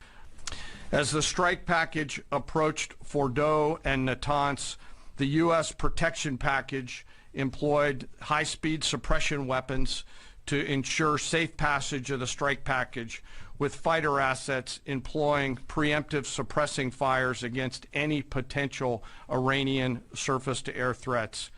We are currently unaware of any shots fired at the U.S. strike package on the way in. Now, that's a remarkable thing, that we were able to fly, ostensibly maybe 100 aircraft in the direction of Iran, fly over their country, take out several of their sensitive nuclear development sites, and not even one shot was fired at them. You can't shoot at what you can't see. At approximately 6:40 p.m. Eastern Standard Time, 2:10 a.m. Iran time, The lead B-2 dropped 2 GBU-57 massive ordnance penetrator weapons on the first of several aim points at Fordo. As the president stated last night, the remaining bombers then hit their targets as well, with a total of 14 MOPs dropped against 2 nuclear target areas. Let's talk about the 14 MOPs, 7 against 2 different target areas. 7 MOPs. Well, a MOP, a massive ordnance penetrator bomb, 30,000 pounds. They fire 2 at a time. The first one goes in, creates a hole that goes down about 200 feet. Just blows, I mean, it's 30,000 pounds of explosive, and a delayed way that it penetrates the ground and then explodes, creates a huge crater, and then right behind it comes number 2, which continues the damage and goes even deeper. So that's what they're talking about. So there were 7 aircraft, 14 MOP bombs carried out against 2 nuclear sites. And, I mean, they can basically take the top off a mountain. Incredible technology. All 3 Iranian nuclear infrastructure targets were struck between 6:40 p.m. and 7:05 p.m. Eastern Time. Again, 25 minutes. And that's about 2:10 in the morning local time in Iran, with the Tomahawk missiles being the last to strike at Esfahan to ensure we retain the element of surprise throughout the operation. Following weapons release, the Midnight Hammer strike package exited Iranian airspace and the package began its return home. We are unaware of any shots fired at the package on the way out. So they come in, they drop their bombs, create all kinds of havoc, and then they leave, and the Iranians never fired a single shot. Remarkable. Just remarkable. Here is the Vice President of the United States on Meet the Press. We're not at war with Iran. We're at war with Iran's nuclear program. And let me just say, Kristen, that we're incredibly grateful and proud of the American Air Force pilots who did an incredible job last night. The operation was really extraordinary. These guys flew from Missouri. They didn't land a single time. They dropped 30,000-pound bombs on a target the size of a washing machine, and then got back home safely without ever landing in the Middle East. It's really an incredible operation, a testament to the power of American military. And I think what shows what can happen when you have that great American military in the hands of capable presidential leadership. What we did is we destroyed the Iranian nuclear program. I think we set that program back substantially, and we did it without endangering the lives of the American pilots. That's an incredible thing, and I think we all should be proud. Whatever our politics, we should be proud of what these guys accomplished. A very, very high-impact mission under a lot of pressure. Mr. Vice President, let's talk about what happens next. President Trump posted on social media, quote, any retaliation by Iran will be met with force greater than what was witnessed tonight. If Iran retaliates against the U.S., as it is threatening, what will the United States response be? Well, Krista, that's ultimately going to be the president's decision. But what we've said to the Iranians is we do not want war with Iran. We actually want peace. But we want peace in the context of them not having a nuclear weapons program. And that's exactly what the president accomplished last night. I really think there are 2 big questions for the Iranians here. Are they going to attack American troops, or are they going to continue with their nuclear weapons program? And if they leave American troops out of it and they decide to give up their nuclear weapons program once and for all, then I think the president has been very clear. We can have a good relationship with the Iranians. We can have a peaceful situation in that region of the world. But if they try to attack our forces in Qatar, as is being reported that, well, there's a shelter-in-place order now underway in Qatar for Americans in Qatar. We have 40,000 troops across the region, splayed across the region. But if they hurt us, it's not going to end well for the Iranians. 20 minutes now, past the hour of 11 o'clock on Super Talk 99.7.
All right, drivers, looks like we've got a medical emergency in Talbot's Corner. It is blocking the right lane of 65 southbound there at Trinity Lane.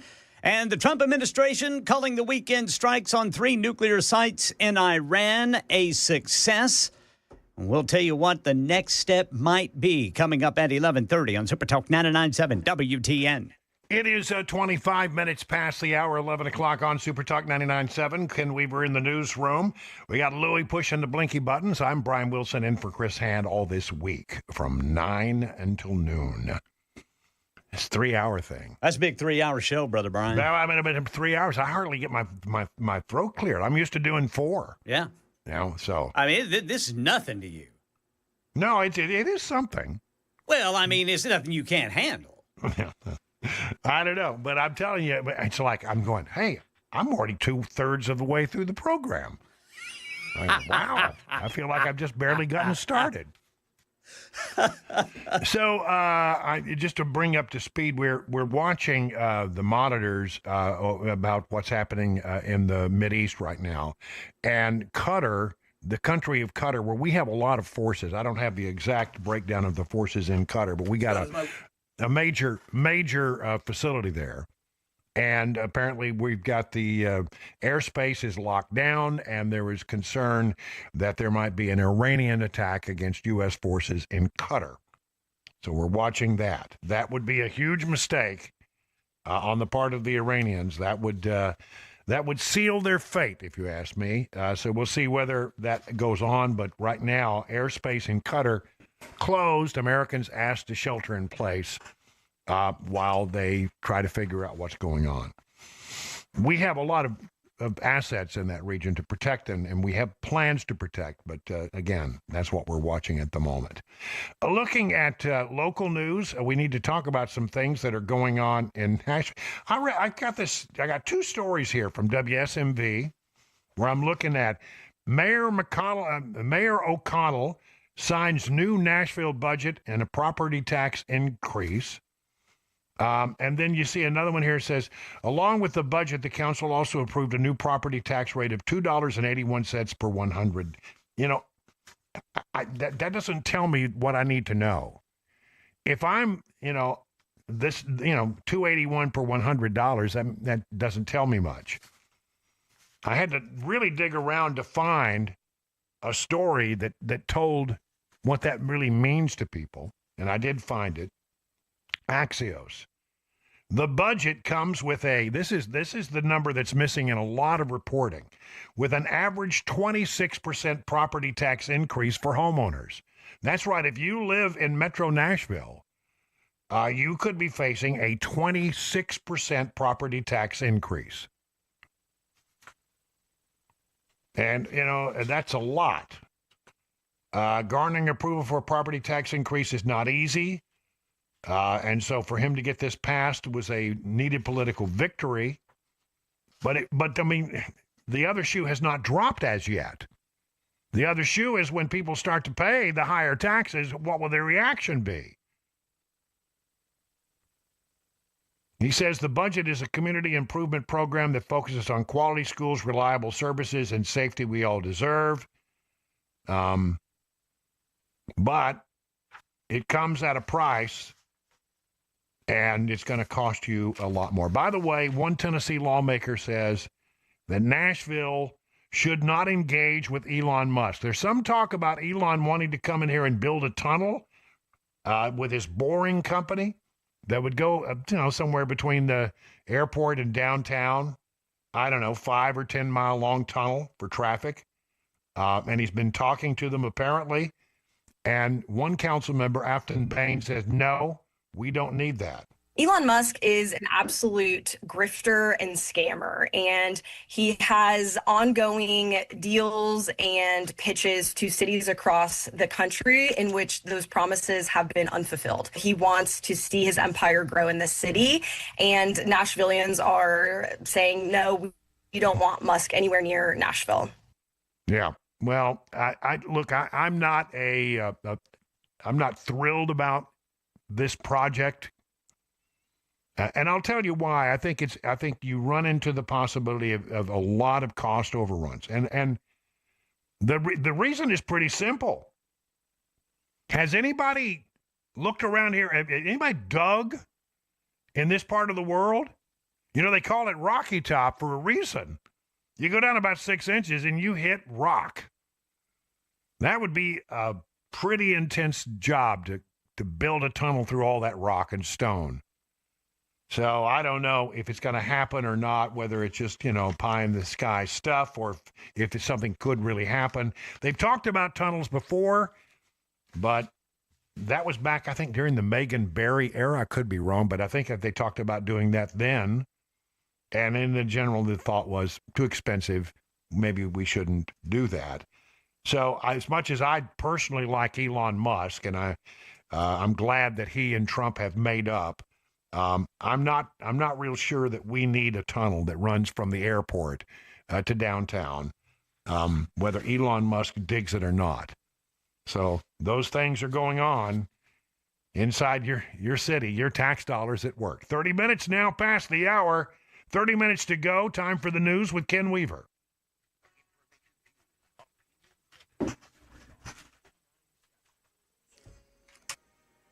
.30 on the dot. I'm Ken Weaver with your top stories. Full forecast coming up in 5 minutes.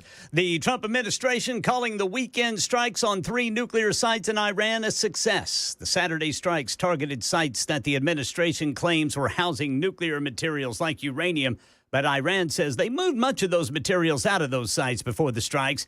After the strikes, there's been chatter about whether the U.S. would support or engage in efforts to promote a regime change in Iran. But the White House says their military objectives have not changed. More from ABC's Karen Travers at the White House. There was a last-ditch effort at diplomacy last week, according to sources. The president was having conversations with the president of Turkey, President Erdogan, about trying to arrange a meeting with Iranian officials. But we now know that the supreme leader of Iran had gone into hiding, concerned about an assassination attempt, and was not able to sign off on that meeting. So it did not take place. In his first broadcast interview since being released from 104 days of ICE detention, Columbia graduate student and pro-Palestinian activist Mahmoud Halil has spoken exclusively with ABC News. The Trump administration has argued that Khalil is pro-Hamas and created an environment of harassment toward Jewish college students.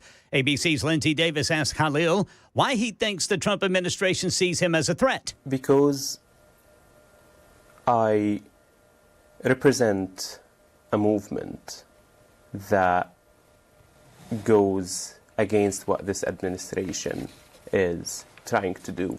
Watch for them. The largest digital camera ever built has released its first shots of the universe. Photos of colorful nebulas, stars, and galaxies known as the Virgo cluster, including 2 bright blue spirals. The images are taken by the biggest ever digital camera at the Vera C. Rubin Observatory on a mountaintop in Chile. The celestial bodies are thousands of light years from Earth. A light year is nearly 6 trillion miles. Funded by the U.S. National Science Foundation and the Energy Department, it will also look for what the astronomer, Vera Rubin, suspected were mysterious dark matter and dark energy. That's Chuck Sievertson and the latest news. Weather's next. I'm Ken Weaver, WTN News.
It's 37 minutes past the hour, 11 o'clock on Super Talk 99.7. Brian Wilson in the chair for Chris Hand. Chris Hand will be in for Matt Murphy this afternoon starting at 3 o'clock.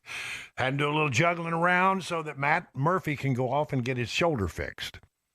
He shouldered a lot of responsibility here at this station, and it wore it out. So he had to go get it fixed. So anyway, I'll be here all week long. Yeah, I'm telling you, man, when them shoulders start to go.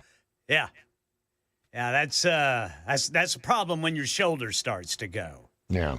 I mean, and, you know, my brother-in-law has been through some of this stuff, and it is not an easy thing to go through. My wife has gone through some of this stuff as well, so. My dad's got two. My dad has two space shuttle hips and a space shuttle knee. There you go. I know. It's amazing what they can do these days. Yep. These doctors are quite good. So we're watching what's happening in the region right now. The big headline is that Israel continued to take strikes against Iran today. They went back into apparently Fordow and dropped some more weapons in that particular site that we hit with the big bunker busters over the weekend. We're basically on high alert right now. The entire country of Qatar, the airspace has been closed temporarily. And they're concerned that there may be an Iranian attack against U.S. forces based in Qatar. So we're watching that. Americans have been asked to shelter in place. Going after American troops in the region would not be in their best interest. But they've done stupid things before. I mean, they basically could have come to the table and become part of the world and engaged, and Trump would have done everything he could to help build up the Iranian economy. It could have been a positive thing, but instead, you know, they continue to insist on making nuclear weapons, which we will never allow. The world will not allow them to have nuclear weapons. So, you know, I just don't understand why you would want to keep escalating the thing when all that's going to come from the escalation is your complete and utter destruction. By the way, you're going to hear an awful lot from Alexandria Ocasio-Cortez. What a bonehead. She's already out there saying, oh, you know, this is a complete violation of the War Powers Act. You know what? That is absolute not true. It's simply not true. The War Powers Act has been, it says basically, came in 1973, passed after Nixon in Vietnam. The Nixon vetoed it, and they overrode the veto and put it in place. Ever since it's been in place, and I remember I've done countless stories on this when I was in D.C. You know, there is this thing about, well, is it constitutional? On one hand, you've got the Congress that says only we can declare war. And on the other hand, the president says only I can carry out foreign policy. And so, you know, there are real questions about whether or not the War Powers Act would even stand up to constitutional scrutiny. So, you know, presidents don't like it. And Congress always raises, you know, if you're, you know, we've done it too. We've done it to Democrats. Is this a violation of the War Powers Act?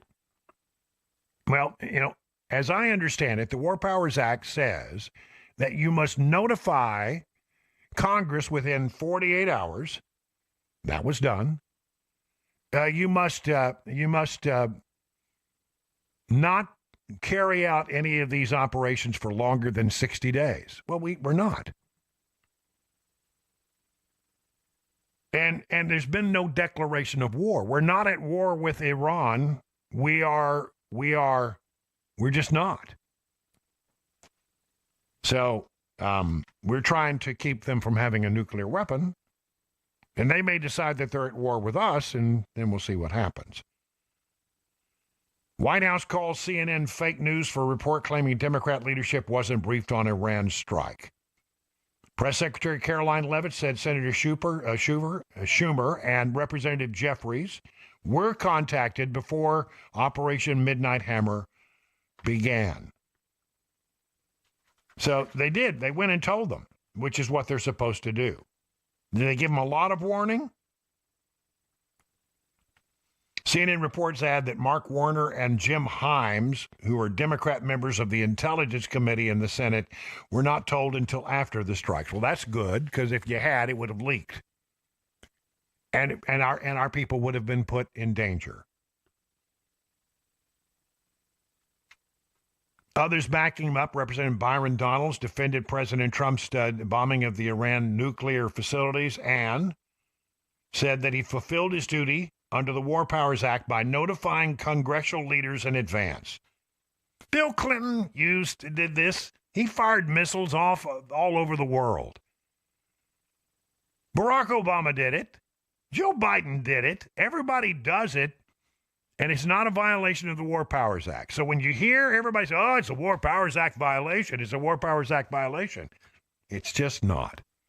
Now, what presidents do, because they don't want to be in violation of the law, but they don't want to acknowledge that the law has merit, because it's always been the contention of presidents that it's not constitutional, would not stand up, but they don't really want to test it to find out, because they may not like the answer they get from the Supreme Court.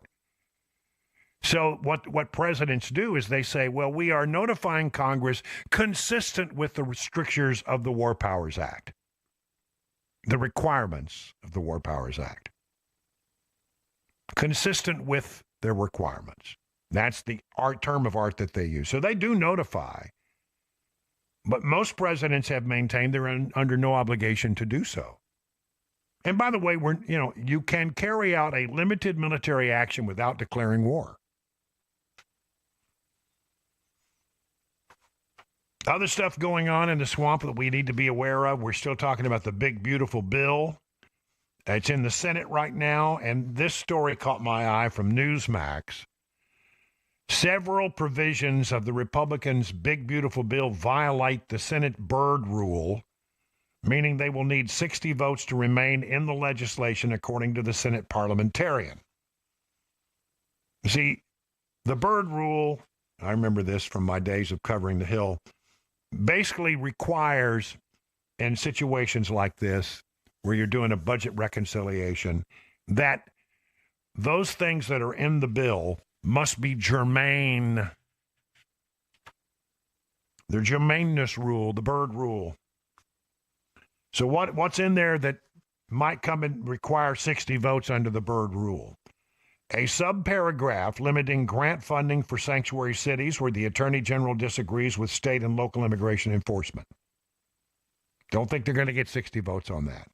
Language giving state and local officials the authority to arrest any non-citizen suspected of being in the U.S. unlawfully. They probably won't get 60 votes on that. A section limiting the ability of federal courts to issue a preliminary injunction or temporary restraining orders against the U.S. government by recording potentially enormous bonds for litigants. Don't know. They did, the parliamentarian did give the green light on the germaneness to the AI law that would freeze the states from being able to make any kind of law regarding AI for 10 years.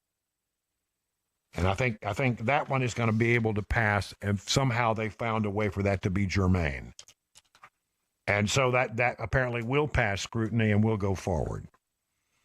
So there are going to be some changes to the big, bad, beautiful bill. And some of them, probably this stuff will have to be struck out simply because you just don't have 60 votes for some of these things in the United States Senate. But otherwise, if you don't require 60 votes, we should be able to run roughshod over the Dems pretty much. Speaking of Capitol Hill, here's one for you. Nancy Pelosi. Man, I tell you what, I wish I knew who her broker was. Representative Nancy Pelosi raked in between $7.8 and $42 million in 2024. They don't give you the exact amount, they give you ranges. So she made somewhere on her investments between $7.8 and $42 million, meaning her estimated net worth with her venture capitalist hubby Paul Pelosi could now be somewhere around $413 million. The staggering sum is an eye-popping jump from 2023, when financial disclosures showed the couple's net worth topping out at possibly $370 million. We don't know the exact net worth because lawmakers are only required to disclose ranges. She did better than some of the very best hedge funds in America. Stunning returns. How does that happen? How does that occur? I don't know, but certainly concerning. Here in Nashville, we are going to be watching very closely to see what happens to Kilmar Abrego Garcia. Kilmar Abrego Garcia, has apparently by one of the local judges has said he can be released. But if he gets released, it's thought that immediately ICE would then redetain him. Magistrate Barbara Holmes on Sunday denied the government's motion to detain Abrego Garcia. She acknowledged that if released, there is no suggestion that the action taken by the government will be anything other than detaining him in ICE custody pending further removal proceedings. 51-page order said that the government failed to prove there is a serious risk that Abrego Garcia will flee or that he will obstruct justice in the particular case in question. Holmes said the government evidence that Abrego Garcia is a member of MS-13 consists of general statements. Interesting that the lawyers who are now representing Kilmar Abrego Garcia are from a big law firm out of New York City, as I understand it. And this is the same law firm that put up $7 million to fund the E. Jean Carroll lawsuit against Donald Trump. So he's got representation. He's got muscle. He's got legal muscle behind him.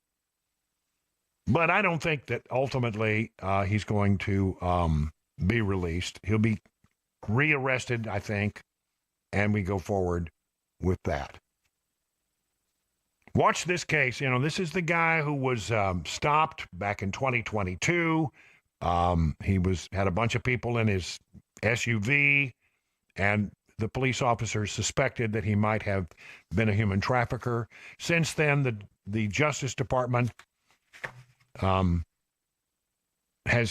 come forward and said that he may have made about $100,000 a year for a number of years doing the same thing, human smuggling. So we'll see how that plays out. 50 minutes now past the hour of 11 o'clock on Super Talk.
Getting breaking news out of Qatar, the capital Doha there, where explosions have been heard over Qatar's capital Doha. That happens to be where the U.S. largest air base in the Middle East is right now. The Al Udeid Air Base, a crucial hub for U.S. military operations, getting reports of explosions there. We'll let you know more coming up at noon on Super Talk 99.7 WTN. Yeah, now the question is, did they get intercepted? Or were they incoming missiles or drones? Right. What was it? So if they got intercepted, that's one thing. But that's a real concern now. Trump has been very clear, don't launch any attacks against the United States or there'll be a price to be paid inside Iran. So here we go. Yeah. They didn't seem to take him seriously the first time when he said, we're gonna go in and take out your nuclear weapons unless you negotiate. And now it seems that they're doing this. Hey, we need to check in with Chad Benson. He's up next here on Super Talk 99.7. Chad, you've got a lot to chew on today. I know. I was just talking to Ken right before we came on the air, and I said, how long do you think we get into the show today before there's some sort of an attack? And, well, we didn't even get on the show before the attack started. Yeah. So they're saying there is explosions there, but where the explosions are, don't know. Israel's being pounded as well. This was not going to be everybody thought that, we showed them and this will be easy. I think people are going to find out first of all, the regime has to have some sort of response because a weakened regime inside, if you want to stay in power, if you don't have a response, you're going to pay for it. But the question is, was there a backdoor channel here where we kind of said, hey, they said, hey, you know what? Get your people out of there. Tell them to be ready. And we've got to show something. So I have no idea, but it is definitely an issue that we're going to be paying attention to throughout the day. Yeah, and I think the other thing that they've been talking about that we got to be on alert for, and this is to every American. If you see something, say something. Well, there could be an attack against the homeland by a sleeper cell. No, there's no doubt. I mean, that's the one thing I've talked about is the sleeper cell was much more viable than them ever getting a nuclear weapon and hitting us. Right. And that was a way more viable thing. And we had 1,500 plus people come through that we knew that were Iranians, fighting age men. 762 got released into the country through Biden. That doesn't count, and you know this, Brian, the gotaways, which God knows how many of those are. And it doesn't have to be an Iranian. It could be a proxy that could have come over here, and they could be ready at any moment. And I heard today that not only that, but cyber warfare as well as the heightened alert is going to stay through the summer while this goes on. Yeah, I think you're exactly right. Look, I think that their military has been severely degraded. I don't think they can mount a whole lot. Already the attacks against Israel have lessened simply because they can't mount enough equipment to fire off anymore. A certain number of missiles is all they got left. So it'll be interesting to see, but I'm telling you what, it ain't over. There's no doubt about that. It's not over. It's not over at all. And I'm sure you'll continue on, and we'll have complete coverage throughout the day. I want to say thank you for letting me come into your radio today and fill in for Chris Hand. I'll be back here tomorrow for another exciting edition of the Chris Hand Show. Chris Hand in this afternoon at 3 o'clock for Matt Murphy. Have a great day. Chad Benson will carry on from here.